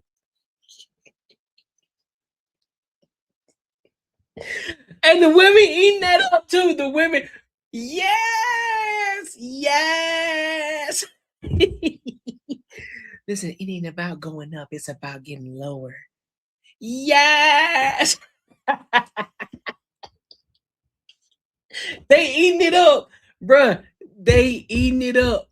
Listen, Soft Ray, I can tell he a lover boy. I can tell he a lover boy. I can tell. We know them lover boys. They come in with that soft. They come in with that soft tone. You know what I'm saying? They try to be real smooth, calm, and collect. You know what I'm saying? I had my sage this morning. You know what I'm saying? I sprayed my sage all across the, you know what I'm saying, all across the room and things like that. So, you know, it ain't about how high you can go. It's about how low you can get. The girl's like, yes, yes, yes. God can stand before men. But see, that boys. takes a spirit of servitude. A lot of times when people want to be the leader and the master, they think this means that they are being served, but it's actually a position of servitude that you have to that person that you're serving. Even if you're a teacher, you really are in service to your student. But a lot of times we think teacher and we think authority. So a lot of times when brothers find out that part of this leadership is service, they're not as excited to lead. Oh, that's cap. Most men already understand. Most men come into relationships already ready to serve the woman. They already come into the relationship pretty much putting that woman on the pedestal. Why do you think there's a such thing called simps? Why do you think there's a such thing called simps? Because they're ready to put that woman on the pedestal. They're ready to serve that woman, right? So they have half of it, right? But the other half is not being reciprocated. They don't understand. The women don't understand. They just want to receive, correct? They want to receive, they want to receive, they want to receive, but they're not serving the man. That's the part that they aren't talking about. You also have to serve the man too. You have to serve him, right? God serves us, we serve God. Correct? It's a give and give. It's a give and give, give and give, give and give. Not give and take, give and give. You give to me, I give to you. That's what pouring into each other means. I pour into you, you pour into me. I serve you, you serve me. But the issue that we're having, many women want to be served all the time, but they don't want to serve the men. And that's where the line has been drawn. Nobody wants to cross that line. That's why we call the men. That's why there's a thing called simps. Like, hey fam, why you simping over there? You putting her on the pedestal, but she ain't giving you nothing back in return. She's not giving you nothing. She done put you in the friend zone. You over here doing everything for her. You may be the right one that she needs, but she can't see it. Because she don't understand how to serve a man. She don't understand what that is because she thinks she a slave. She think that means being a slave to the man that she's supposed to love, care, and adore. She think that's being a slave. And that's the problem with relationships. It's always give and take. Give and take. The man gives, the woman takes. And I'm not talking, and of course, you know, we're smart here. We're smart here on the Courtney Show. You know, and of course, if you're part of the ENG community, you're smart enough to know that it's not all. But we understand the ones that are complaining about these relationships, they always want to take, they don't ever give. They don't never serve. They don't understand what servitude actually means. Because it's always seen as slavery or control. And it's not. So make sure when we have these conversations, make sure we talk about both sides of the aisle. Both sides. Not just one side. Not just one side. Because every man ain't perfect. Every woman ain't perfect. provide when that means that you actually have to pay attention enough. You have to study who you are serving. If you don't study who you're serving, how are you going to serve them adequately? You know, facts, Rob. Clap it up. 20 seconds. I understand everything that we said. There you go. Yep, facts. I just want to give space for how heavy facts. actually leading and providing is. The pressure to keep the lights on, the pressure to make sure the mortgage is paid, the pressure to foresee and protect your family. Facts. It's a hard, heavy thing. And sometimes when we have these conversations, we minimize it, like it's more the money, but all the things that you say the word submission, oh yeah, they're gonna damn you to hell. 1000%. You say the word submission, oh yeah, you done lost them over their head. It's done. Go into that, need some space to breathe. So I just don't want to gloss over it, because here's the thing. During dating, that is not glossed over.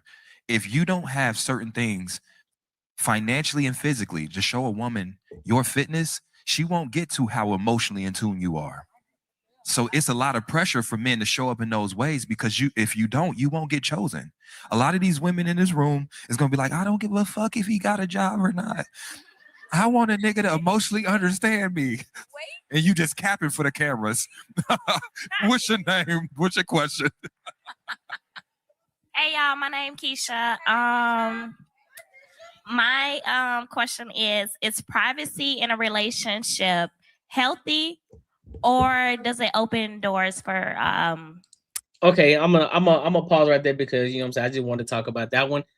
Make sure you like, comment, and subscribe for the algorithm, and make sure you hit the bell notification, my good people. Listen, if you enjoyed this video, be sure to check out either of these two videos right here. And make sure you share this post with your friends and your family.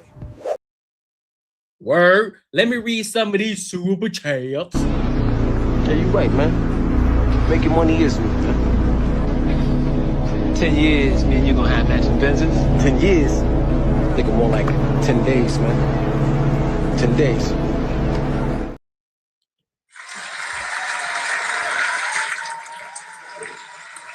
Shout out to Soft Rain with the umbrellas in the rain. I appreciate you for the $1.99, shorty. I appreciate you for showing love. Shout out to my guy, Real Life PJ, for the $4.99. He says, for the collection plate. Appreciate y'all, family. Appreciate y'all, family.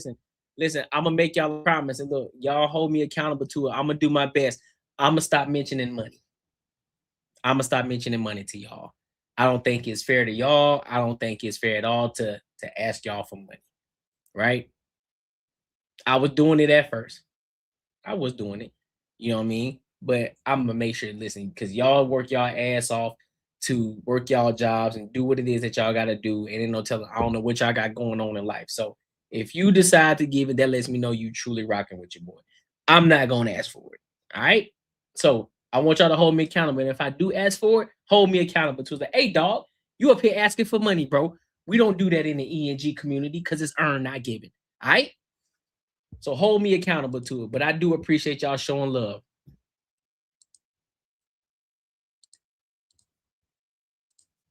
What's it? My guy Rob Brown says that's why they don't want to read Ephesians 5:22. As soon as they submit, as soon as he submit, they throw the Bible out the window.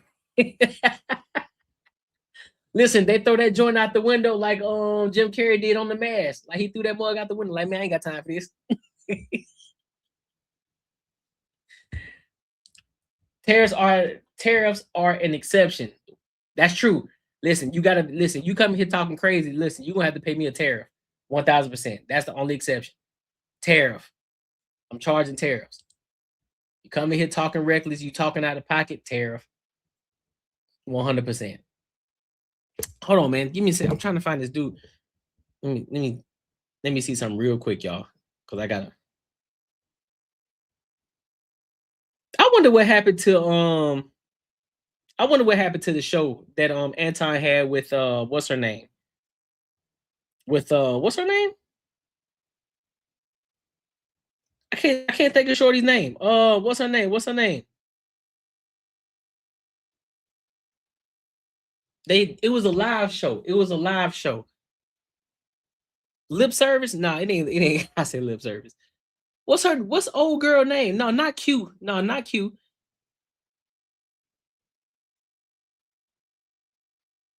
It was Shorty that they had a live. It was a live show that they had. They did it for a little bit. It didn't last that long. Randy, that's her name. Randy. What happened with that show? I'm curious. I wanted to know. Yeah, there you go. Let's rant about it. That's the one. Let's rant about it. I wonder what happened to that show because I've been seeing Randy pop up in a minute. I've been seeing Randy pop up again on my feed. Maybe it's old. I'm not sure. I don't pay attention to it like that. I wonder what happened with that show. It must have been some falling outs or something. Or somebody was feeling some type of way. Oh, they just stopped showing up. That's crazy. They just stopped showing up. That's egregious. I'm trying to find my dog. If he can hurry up and hit me back.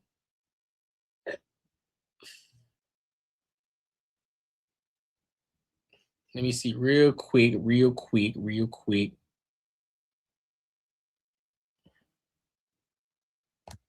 I cannot think of it. He said something Henny. Listen, sometimes I be nosy for real. I ain't gonna lie to y'all. I be nosy as hell sometimes. I be trying to figure out stuff. I be trying to get hints. Like, hey man, what happened with X, Y, Z? What happened with that situation? I ain't gonna lie. I be nosy, man. I'm telling you, I get nosy sometimes. I really do. Let me see if I can find it. She seems like a management nightmare. Probably, dog. I'm not gonna hold you. That's probably. She look like a lot to deal with. Business wise, she looked like a lot to deal with.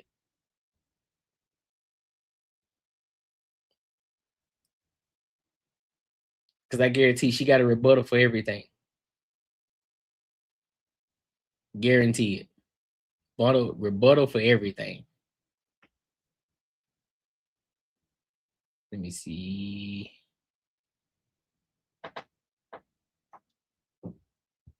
Yeah, she did. Yeah, that's what I saw too. Completely rebranded. Man, my dog ain't hit me back yet.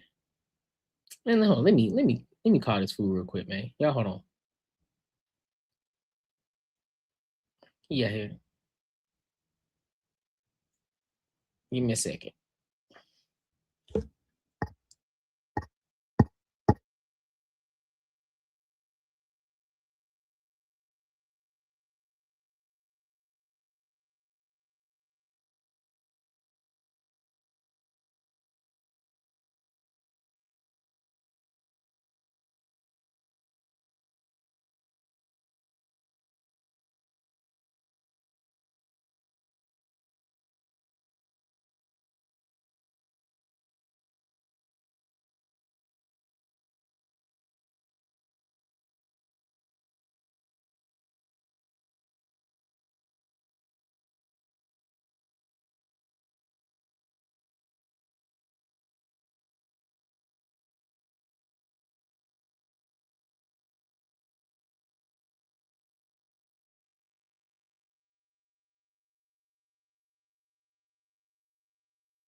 All right, cool.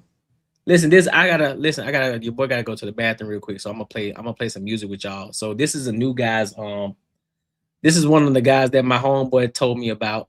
And I told him I'll play his music on my channel one good time because I ain't gotta worry about copyright strikes, so we ain't gotta worry about that. So I'm gonna play it and then I'll be right back. All right.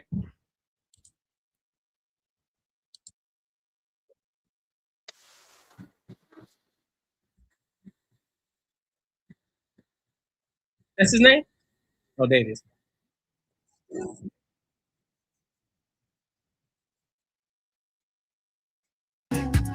hold on, fam. What you mean? What Q spilled it all? Spill what?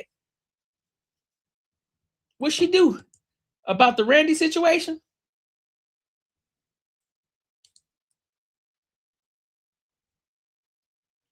Oh no, did she? Fuck, man. Listen, you gotta find me. You gotta find me that. I gotta listen. Real life PJ. I need you to send me that link. I gotta find it. I want to hear that. I missed it. I missed it.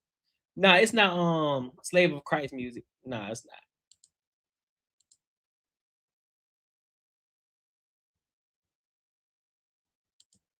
It looked like it, huh? It does look like it. Yeah, you gotta send me that link. You gotta send me that on Real Life PJ. Cause I want to see that. I want to see that. But let me go to this next topic real quick. Let me go to this next topic.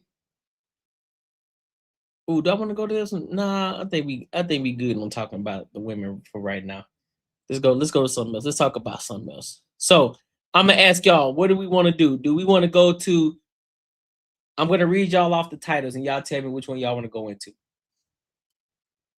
I quit my 9-to-5. Now I'm struggling on YouTube. Why influencers are quitting and going back to 9-to-5 in 2026. Or your life if you start a business after your 9-to-5 in your 20s. Which one? I'm gonna read it off again. The first one, I quit my 9-to-5. Now I'm struggling on YouTube. Second one, why influencers are quitting and going back to 9-to-5 in 2026. And the last one, your life is your start. Your life if you start a business after your 9-to-5 in your 20s. You say three, Bull City? Okay. Last one, Fukari. All right.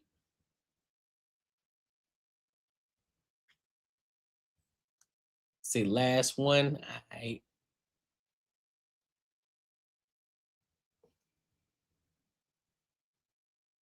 Say less. Say less. Say lead.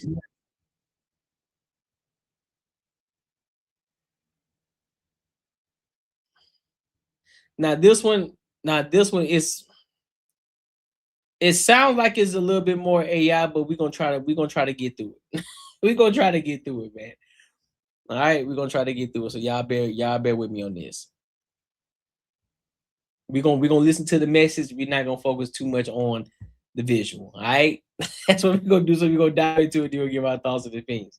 So let's go ahead and rock out.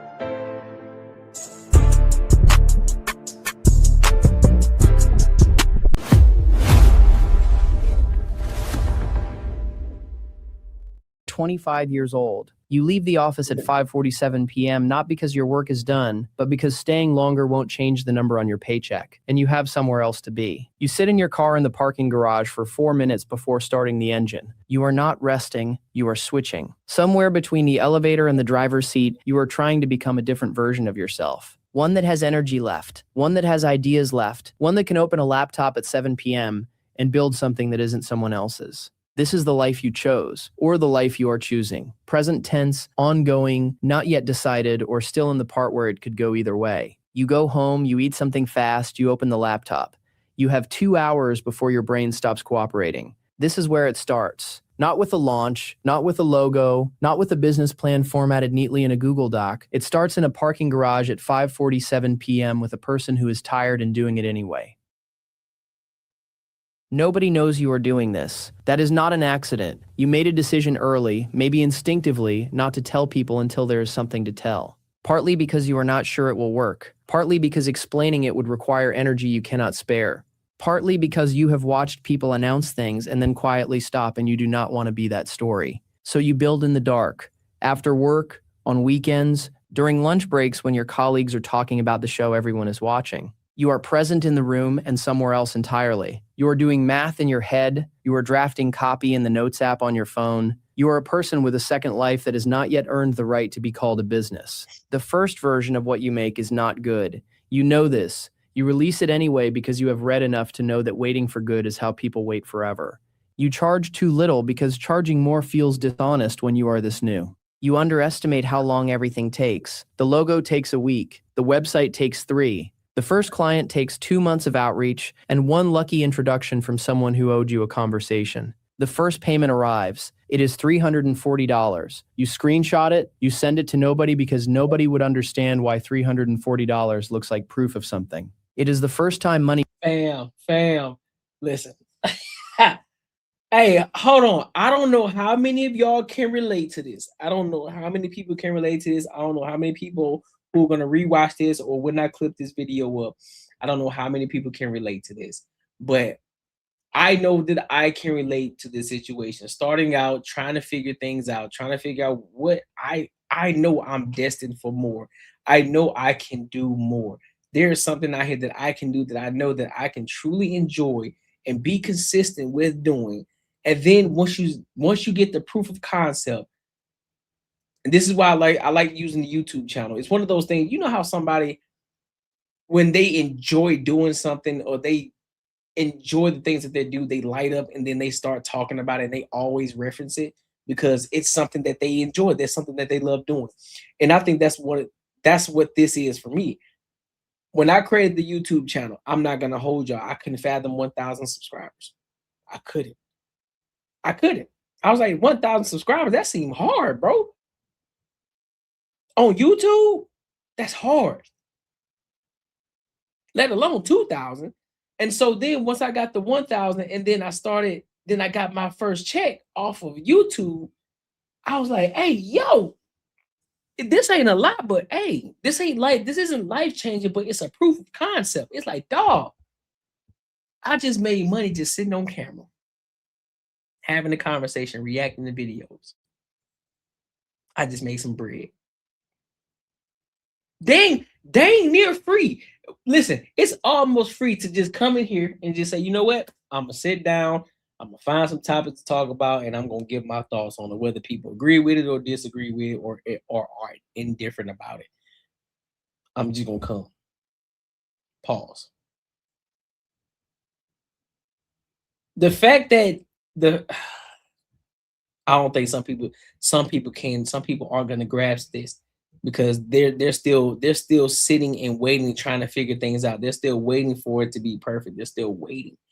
Dog, I can't tell y'all what I felt when I first got my first check, my first YouTube check. Again, it ain't 6 figures yet. You know what I'm saying? It ain't 5 figures yet. It ain't even 4 figures yet, right? We still in the 3 figures. But let alone the fact that I'm making money doing something outside of working a 9 to 5. It's proof of concept. And we just continuously keep refining and rebuilding and growing and building, refining, fine-tuning, tailoring here, changing things here, keeping things over here or changing things over there. And the fact is, I enjoy doing it. It's not a chore to me. It's like, I enjoy doing this.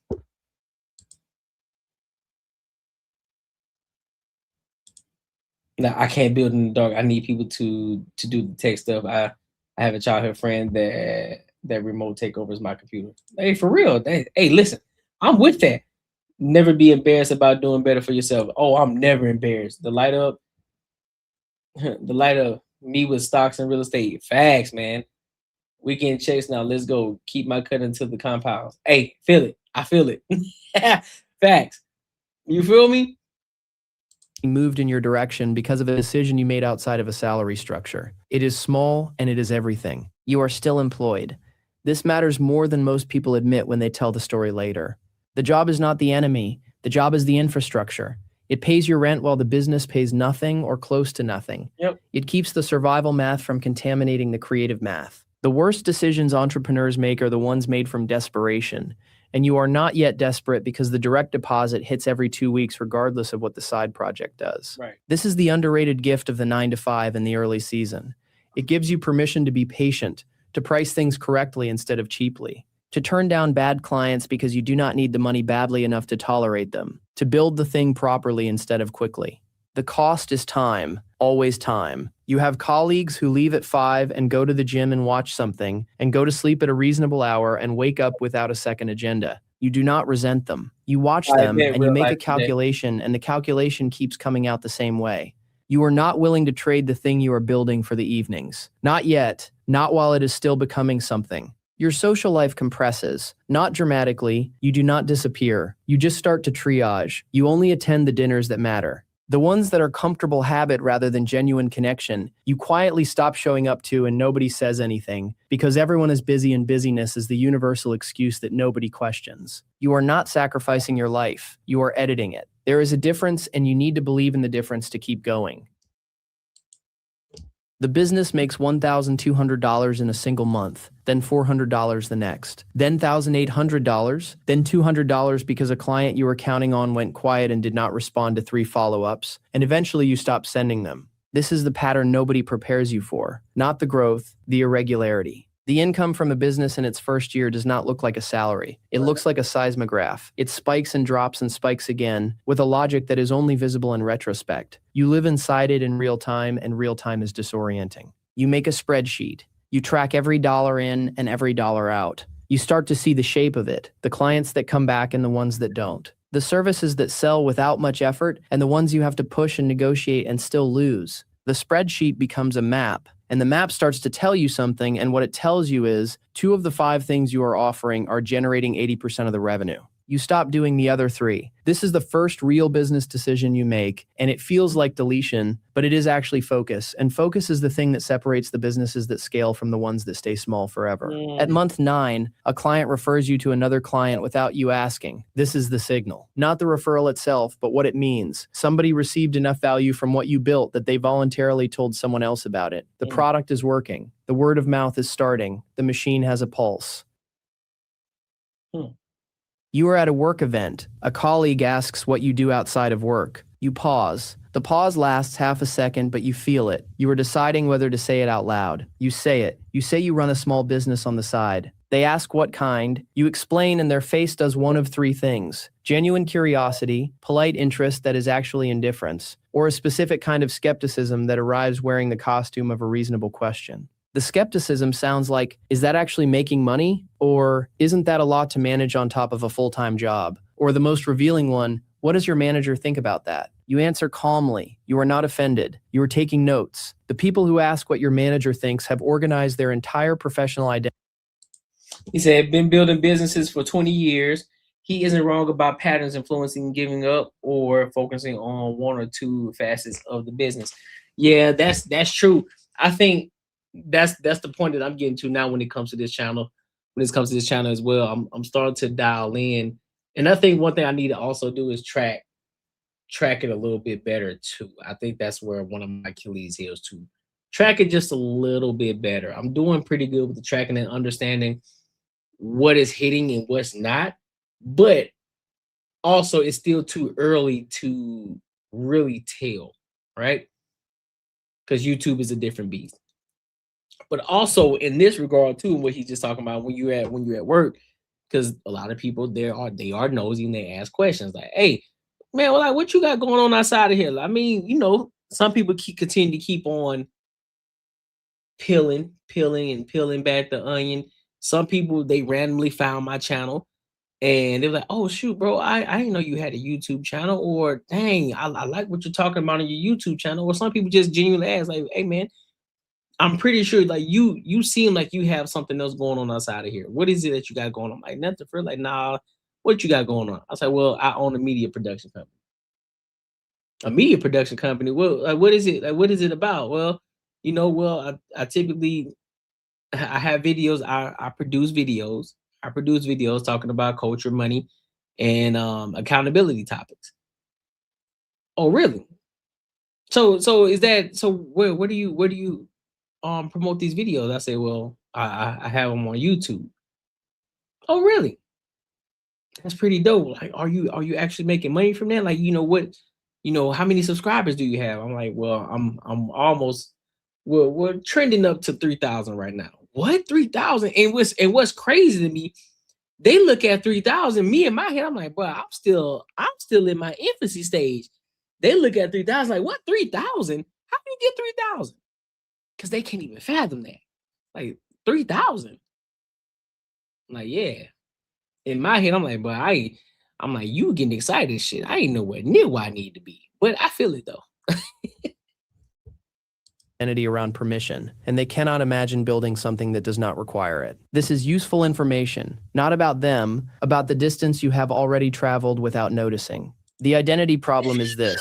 You are no longer fully the person who just has a job, and you are not yet. Like, we won't get it here. Like, this one ain't paying for it. Yet fully the person who has a business. You are in between, liminal, and the in-between is uncomfortable because it has no social script. People understand employees. People understand entrepreneurs. Nobody has a clean category for the person eating a sad desk lunch while quietly building something that might change their life. You live in the gap, you get used to it, and you stop needing the category. Facts. Something Facts, changes in year 2 that That's facts. If you ain't building your own business, what you doing? Whether you start just doing it for an hour, then you ramp up over time. You got to start building your own, man. You got to start building your own thing. You cannot fully explain when it happens. The business starts pulling instead of pushing. In year 1, you were pushing constantly. Outreach, follow-up, pitching, convincing, and chasing. In year 2, things start coming to you, not in large volumes, not effortlessly, but the direction of effort shifts. You are no longer only hunting, you are also being found. Your revenue in month 19 is $4,200. It is more than your monthly take-home from the job. You sit with this number for a long time. You do not immediately do anything about it. You let it sit there and you look at it and you try to understand what it means. Hey, bro, send it to me in my Discord, bro. Tap in with me in the Discord. I'll put the link in here. Let me put the link in here real quick. Boom, there you go. Means practically is that you now have 2 income streams and one of them has a higher ceiling than the other. What it means psychologically is harder to articulate. It means the idea you had in a parking garage at 5:47 p.m. was not delusional. It means the hours were not wasted. It means something you built with your own logic, your own decisions, your own stubborn refusal to stop is now generating real money without a salary structure attached to it. That is a different relationship with your own capability than anything a performance review has ever given you. You do not quit the job yet. The business has had 1 good month. 1 good month is a data point. You need a pattern. You are not reckless with this. You are building, you are watching, and you are waiting for the pattern to confirm itself before you make the irreversible move. Listen, all I'm saying is once you get to I think Anton said it best. Shout out to Anton Daniels. I think he said it best though. Make enough money on your side job to the point where your side job, to the point where your actual job is getting in the way of you making more money. Say it again. Make enough money on your side hustle to the point where your actual job, your actual 9 to 5 is getting in the way of you making more money. And typically speaking, you're already making 2 to 3 times more than what you're making at your job at your side hustle. Maybe 4 times. So it's like, hey, listen, man. It's like, all right, man, listen, I'm already making 3-4 times more than what I'm making at my other job. How much debt have I paid off yet? Did I pay off enough debt? Because you should also be doing that too, paying off your debt. But if you're making 3 to 4 times more on your side hustle, and you're starting to get to a point like, hey, man, at some point I'm gonna have to leave this 9 to 5 because if I don't, I'm gonna miss out on even more money. A chance to even blow this thing up, to take this thing even higher. So now I have to make an executive decision. I got to leave the job. Because everything is already covered. And as long as you don't upgrade your lifestyle, you continue to keep living the same way that you've been living. You don't upgrade, you don't go and get a new car the same way that you've been living as you were working, as you was building your side hustle, and as if you were building your you were building your business while working. You keep that same lifestyle. Don't upgrade your lifestyle yet. Continue to keep building, continue to keep growing your business and stacking your bread up, investing your money the right way, paying down your debt, making sure that you're out of debt so that way you can truly focus and really stack your bread up. And then till you get to a point where you're really comfortable. And when I say comfortable, I'm not talking about just, oh, well, I got a couple of thousands in the bank. No, I'm talking about truly comfortable. Where you're making enough money where you can quit today and you got 20 years in you. You got 20 years of, and you can still maintain your same lifestyle for the 20 years.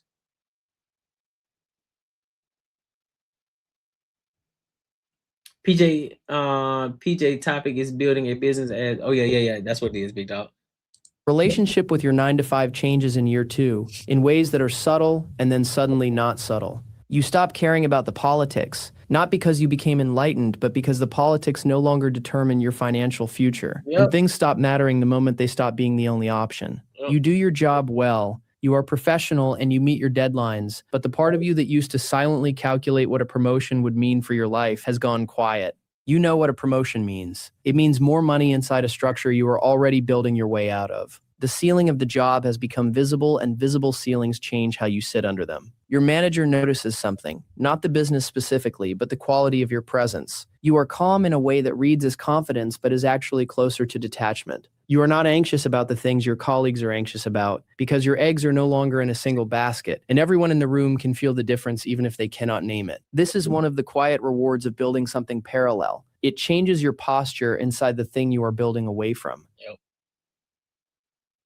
It is a Wednesday. The business had a bad week. A proposal you were confident about came back as a no. A client you liked moved on because they found someone cheaper. The laptop is open, and the numbers are not moving in the right direction, and the job alarm goes off in 5 hours, and you are sitting in a tiredness that is different from physical tired. You have the conversation, the one where you ask whether this is worth it, where you add up everything the business has cost you in hours and energy and social capital, and you compare it to what it has returned, and the math is not yet clean. The math does not yet obviously favor the thing you are building. You are running on something that is not math. You are running on the specific stubbornness of a person who has seen enough of the alternative to know they cannot go back to only that. You have tasted the irregular, difficult, and occasionally humiliating experience of building something, and it has ruined the comfort of not building. That is the trap and also the gift. Once you know what it feels like to make something move, the stillness of only collecting a paycheck feels like a different kind of tired. You close the laptop, you sleep, you open it again in the morning. The business has averaged $5,800 a month for the last 4 months. You have 6 months of expenses saved. You have 2 clients on retainer and a pipeline that is the healthiest it has ever been. You have run the numbers with a seriousness that would have felt premature a year ago. The decision is in front of you. Leaving the job is not a celebration. It is a calculation. You are not quitting because you hate the job or because the business has made you rich. You are leaving because the marginal value of your time is shifted. Every hour you give the job is an hour you are not giving the thing with the higher ceiling. Yeah, see what I just said? That's exactly what I just said. That's exactly what I just said. You're at a point where you're making enough money to the point where now you're at a crossroads. It's like, hey man, if I stay here at this job and I'm making a significant amount more on my side hustle than I am in my job, I need to let go of this job because now it's getting in the way of me making more money because I can't continue to keep dividing my attention to my 9 to 5 and to my side hustle. So I gotta go what makes more sense. Give notice on a Tuesday. Your manager is surprised. Your colleagues say the right things. There is a small going away thing with a card that everyone signed. You take the card home, you put it in a drawer, and you open the laptop. The first Monday without the job is strange. The structure is gone and nobody is expecting you anywhere. The calendar is yours in a way it has never been. And freedom on that scale is briefly terrifying before it becomes the new baseline. You learn quickly that self-discipline without external structure is a different skill than the one you practiced after the 9 to 5. When the job existed, the hours were defined for you and you fit the business into the margins. Now the hours are yours entirely, and the business will expand or contract to fill whatever space your discipline creates.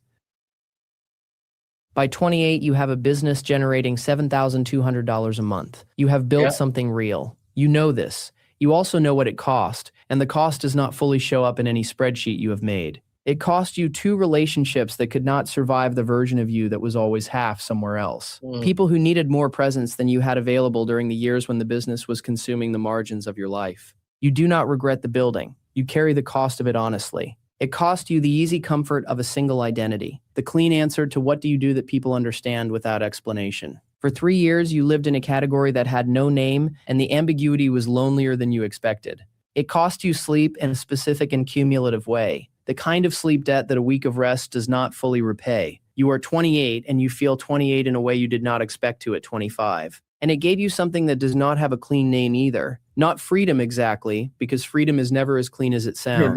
Not success, because success is a moving target and yours has already moved 3 times. It gave you a particular kind of self-knowledge that only arrives through the specific experience of building something from nothing and watching it become something real. You know what you can do under pressure. You know what you can do exhausted.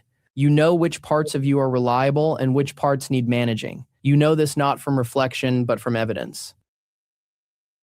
You are asked sometimes whether it was worth it. The 5:47 p.m. parking garages, the compressed social life, the 2 a.m. conversations with yourself, the years of irregular income and irregular sleep, and the constant low-level uncertainty of building something with no guarantee attached. The honest answer is, it depends on what you are going to do with the evenings anyway. For some people, the 9 to 5 is the right structure. It is not a consolation. It is a genuine fit. It provides security, clarity, community, and a defined.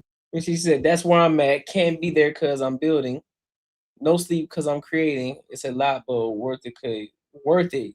Case it be develop other skills in the process. Yeah, it's all building skills outside of what you do. A lot of people don't understand that as well. Even just when it comes to content creation, there are a lot of skills that you're building. Learning how to communicate more effectively, right? Confidence. Learning how to use AI, learning how to prompt. There's so many different skills that you can learn from this. But and whatever it is that you're doing, right? But of course, I just use content creation as a reference just because that's what I'm doing. But I'm really excited about getting to a point where I'm doing live streams every day.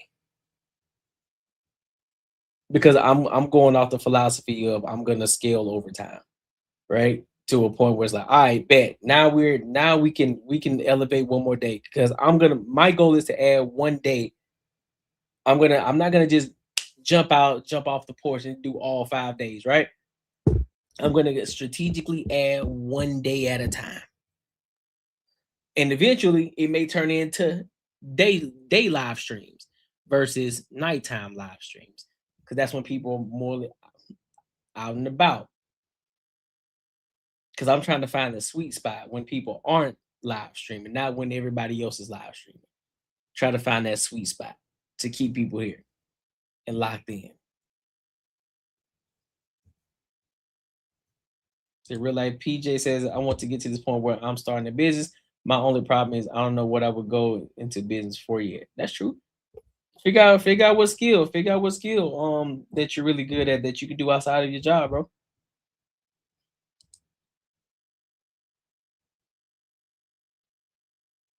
Yeah, it did. It definitely did, man. And you know what's crazy about this Bull City? I've been having this conversation for so long. About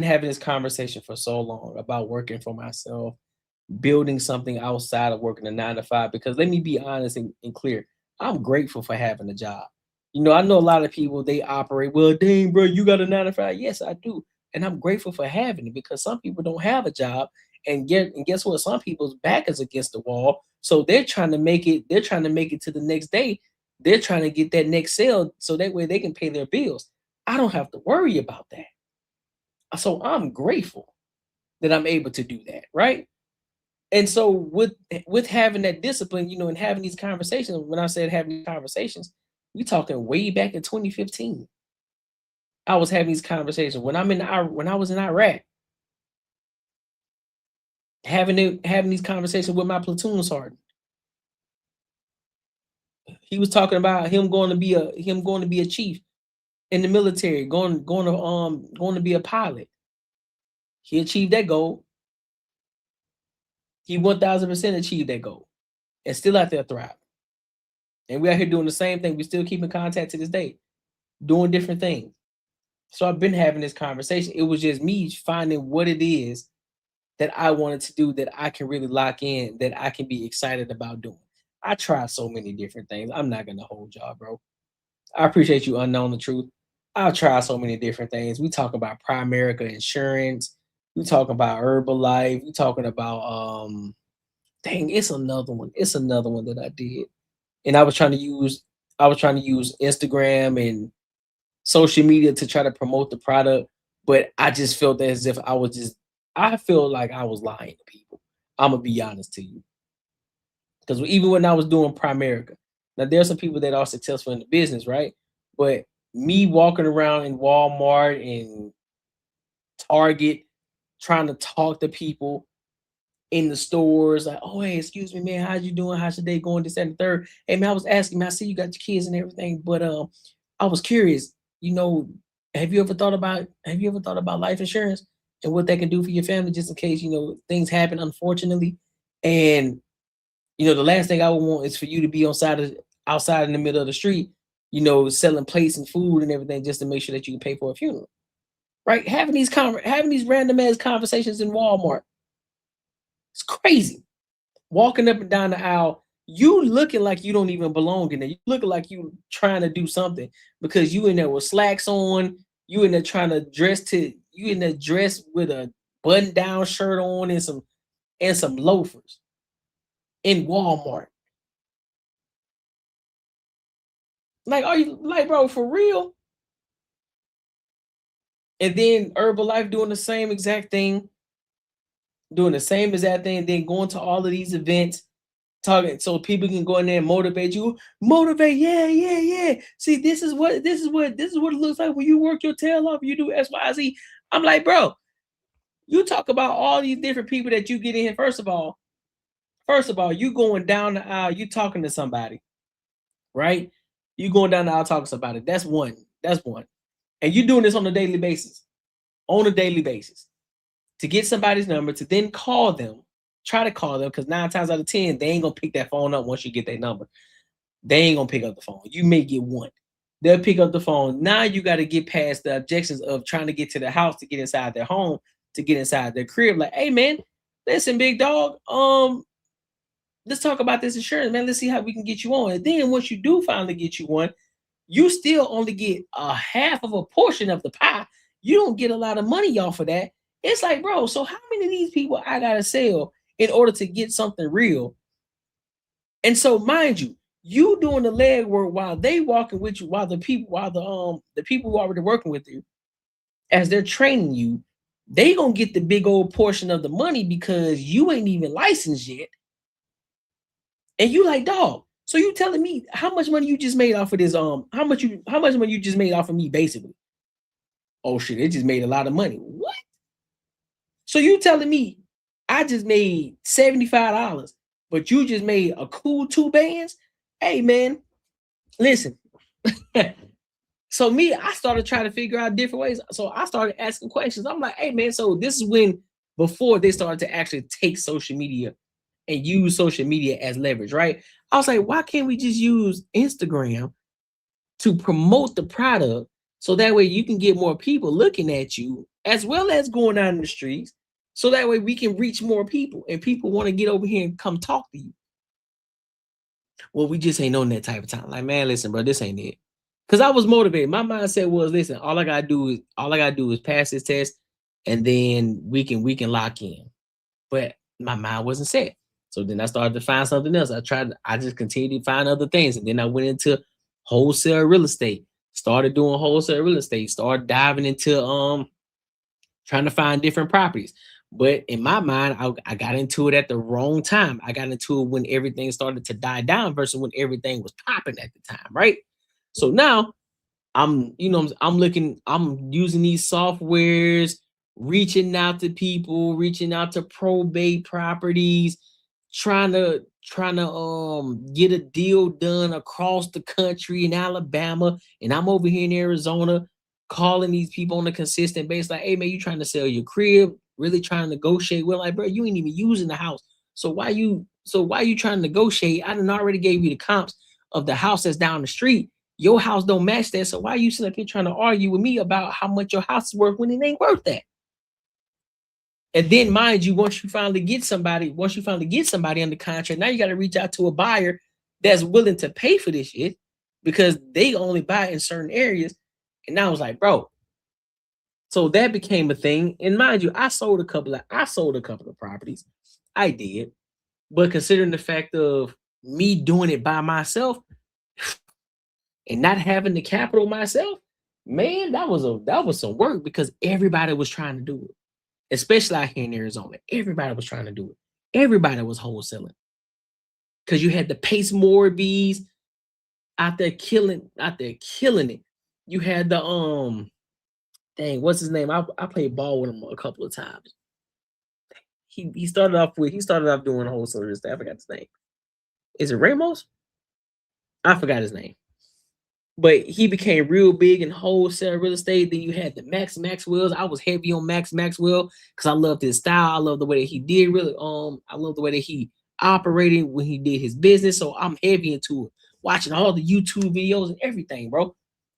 But it still wasn't working. So I'm like, hey man, what's going on? And I did that for about 2 years. Did it for about a solid 2 years, and then I took a step back. And listen, I even was listening to what's his name? The one that Anton was going at? Tony the Closer. Listening to Tony the Closer, figuring out how he was getting his properties done. I was listening to everybody, dog. Trying to figure it out, trying to get it done. And then boom, nothing. And so I had to take a step back. Until one day, one of my homies like, listen, bro, why don't you just create a YouTube channel? You've been doing TikTok. You've been giving your thoughts. You've been saying things that you've been wanting to get off your chest. Why not just go for it and do the YouTube channel? Because again, I tried to do the funny dad shit, and it was cool. It was straight for a minute, but then I started thinking to myself, man, that's a lot of editing, bro. And now I got to think about what's the next funny video to create. I ain't trying to do that. I need less energy as much as possible. More efficiency, more volume. That's what I need. And then that's when I found this. I was like, you know what? I can do reaction videos, react to different people's content, and give my thoughts and my opinions on it. And we can grow and build a community. And I can have, by doing this, I can take what I'm doing now, and then I can create something on the back end, which is my Patreon, right? Showing people how to grow from 0 to 1,000. And then as I continue to build and grow, as I'm continuing to negotiate with different brand deals and different local companies that can work with the Courtney Egger Show and will sponsor the Courtney Egger Show, my failures and what I'm doing to build and how I'm building my brand, et cetera, right? And how I'm building my image and how I'm building the ENG community, so on and so forth. I can take that and those things that I'm learning, and I can put that in my Patreon, and I can teach somebody how to do it. And that's what I'm doing now.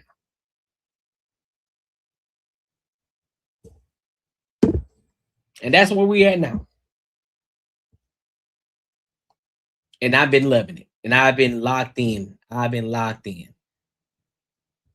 Container for their professional energy. Those people should not start a business after work. They should invest the money they save, build their career. Izzy, you asked that question. You asked that question yesterday, big dog. We answered that question. Build a life that the salary supports. That is not a lesser choice. That is a correct reading of who they are and what they need. For other people, the 9 to 5 is a slow suffocation, not dramatic and not cinematic, but present. A feeling that the ceiling is visible and low, and that something in them requires the experience of building something with no ceiling defined yet. For those people, the question is not whether to start. The question is whether they can survive the cost of starting without romanticizing it into something it is not. It is a Tuesday at 5:47 p.m. in a parking garage, and a laptop, and 2 hours before the brain stops cooperating. The machine does not care about your vision. It does not care about your passion or your potential, or the version of yourself you described in a journal at 24. It responds only to the hours, the consistent, unglamorous, and unwitnessed hours you put into it over months and then years until the thing you are building has enough mass to move on its own. You either... Hey man, listen, I'm gonna be 110% honest with you. That video was as honest as it can possibly get. It sounds good. It sounds good to tell people like, listen, bro, I'm building something on the side. Yes, it's admirable. You know what I'm saying? That's something that people can admire, right? But it ain't easy. It's not. Because now you're going to be struggling mentally. I'm going to be honest with you. It's a mental game for sure. Because in your head, in your mind, typically speaking, you see other people shining or what it seems like they're shining, right? And regardless of who you are, we're all human at the end of the day. You see somebody else getting to it or what it seems as if they're getting to it. And you're in your head like, dog, how in the hell, like, what are they doing that I'm not? I know I'm better than them. Or how is it that they're making so much money and I'm only making a little bit? What are they doing that I'm not?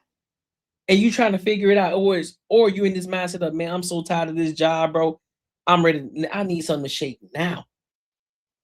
But you got to understand, you got to go through the mud. You can't jump over it. You got to go through the mud. You gotta go through the growing pains.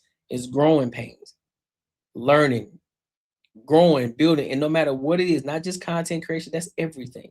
It's all of it's gonna come with work, because guess what? You are in a entirely new field, an entirely new, unknown, uncharted area, and you trying to figure it out. So it's gonna take time. And if you are a praying man or praying woman, you're gonna understand God gonna take you through some things. And it's not gonna happen when you want it to happen. It's gonna happen when He's ready for it to happen. So you're gonna have to continue to keep working. You're gonna have to continue to keep leaning on God. You have to continue to keep talking and thinking with an abundance mindset. Your tongue is powerful. If you continue to speak negatively, guess what's going to happen? Negative things are going to happen. But if you continue to keep speaking positive, continue to keep speaking life into yourself, understand, like, listen, this is growing pains. It's going to pop off. It's going to happen. It's going to work. And you continue to keep working. You continue to keep grinding. You continue to keep showing up. No matter where you are right now, because there's going to be people, they're going to talk shit. Man, you ain't doing nothing, bro. You ain't doing nothing. You ain't doing this. Don't matter. Don't listen to them. Because eventually they're going to become a fan. Eventually they're going to love you. Eventually they're going to be the ones, see, man, I remember when you was at 0. Yep, I know you do. And you the same person that was telling me that I wasn't going to make it. You the same person that was sitting up here telling me that I should quit. I should stop. Same person. Then those haters turn into fans. And then as you continue to get bigger, guess what? You're going to have more haters that are secretly fans. They secretly love what you're doing. They secretly love it, but they're going to hate on you because they don't want everybody to know that you actually rock with them. Exactly. What if it all works out? What if it all works out? That's how you got to think. Now, okay, what if this happens? What if this bad happens? Yep, they're going to, listen, you're going to have some hiccups. It's going to happen. Nobody is above. It's going to happen. There are going to be hiccups, but you just got to understand that's part of the process. It's part of the growing pains. You're going to slip, you're going to stumble, you're going to fall. It's going to happen. Happens to the best of us. And you got to just continue how to have that wherewithal. You got to continue to keep being resilient. You continue to keep building. Just keep building, keep building. And when I'm talking to you, I'm talking to myself too. Because I'm nowhere near where I want to be. Nowhere near. But we're going to continue to keep showing up. We're going to continue to keep building. Because now I done put myself out there. What I look like quitting. What I look like quitting. I just got to figure it out. If something ain't working, I figure it out. One way or the other. And eventually, guess what? We're going to be making them 6 figures a month. And guess what? I'm going to be talking shit. I'm going to be talking my talk. I'm going to be talking big dog. But guess what? I'm doing it now. I'm talking my big dog talk now, because guess what? When I went to the podcast summit in Atlanta earlier this year, I went to the podcast summit. I went. I was like, you know what? Let me go. Let me see what it's actually hitting for. I want to see what they're talking about. I want to see what's, just for some networking. I went to it in Atlanta. And that's why I met DJ Hamp out there too. Shout out to DJ Hamp. But it was cool. But I realized that a lot of people think that podcasting is so saturated. But then when you take a step back and you look at it from a broader scale, not many people are doing it. It just seems as if a lot of people are doing it because everybody's on social media. You don't realize how big the algorithm actually is. There's so many different people in different spaces that we don't even know yet, that we haven't even seen or even thought it was a thing. We are just in one space. We are just in one space. And if you can dominate that space, you're doing big. Shout out to Anton, right? Anton is huge. But guess what? There's still people in other spaces who are even bigger than Anton, and that's crazy to even think about. That's crazy to even fathom. It's like, dog, Anton doing phenomenal over there. Buddy making 6 figures a month. 6 figures a month off of YouTube. And that's just off of YouTube alone. That's not considering the Patreon. That's not considering that's not considering a lot of other things that he got going on. That's just YouTube alone. You feel me? Hey, no, man, that's crazy to me. That's crazy to even think about. But it's something to look forward to, though. It's something to go towards to, right? And where we're at right now, it's always got to be something you got to chase. You always got to have something to chase. Oh, hold up. Always got to have something to chase. Oh, let me turn that light off. Oh, well, it'd be all right. He said what? He said each CES episode needs to have a JBN segment where he analyzes and breaks down ratchet behavior. He is an artist with words when it comes to the whole. Hey, I agree. He does. He does. He good. Because one thing about JBN, boy, he gonna find the sexual reference. He gonna find a way to get the girl down on her knees. That's one thing about it. That's one thing about JB. He gonna find a way to get them down on their knees. He gonna find a way. It's like, bro, you ain't got a different reference, fam. Nah. Fuck that. That's the ratchet in me. I gotta get it out. I feel you, big dog. I feel you, homie. I came down. When I came. But listen, man, make sure y'all like, comment, and subscribe for the algorithm, and make sure y'all hit the bell notification. Listen, if you enjoyed this video, be sure to check out either of these 2 videos right here. And make sure you share this post with your friends and your family. Yes, sir. Yes, sir. Yes, sir. Yes, sir. Listen, man, tonight was dope, man. I like this live stream. You know, I'm making tweaks. I'm continuously making tweaks and trying to make this thing as perfect as I possibly can. To make this thing as dope, as entertaining as I possibly can as well. You know, because we don't want to just be subject to one demographic of people. We want to be known by many different races, many different cultures. So that's why we're gonna be tapping into different things, right? But we're gonna make sure that we keep the people that's been rocking with me. We're gonna keep them here at the same time, right? But yeah, man, we're gonna continue to keep building. We're gonna continue to keep building. The ENG community gonna continue to keep getting bigger. People that's gonna be coming over here gonna continue to keep coming rocking with your boy because they rocking with me. But we gonna get there. We gonna get there. Bull City says he rarely reuses the same analogies though. There are things I've never heard. Yeah, man, he slick. Hey, he's smooth with it though. I give it to him. He got to play on his words because he be saying something. I'd be like, bro, what? What you just say? He be coming out. Yeah, he be coming out the woodworks. He be coming out the woodworks with it. I'm like, dog, what you got going on over there, fam? But that's my guy though, man. JB, that's my guy. Even though, you know what, me and JB me and him have gotten into it the most out of everybody on the panel. We be going back and forth like a mug. We be going back and forth like crazy. But I love it though. I love it. I do. I love it.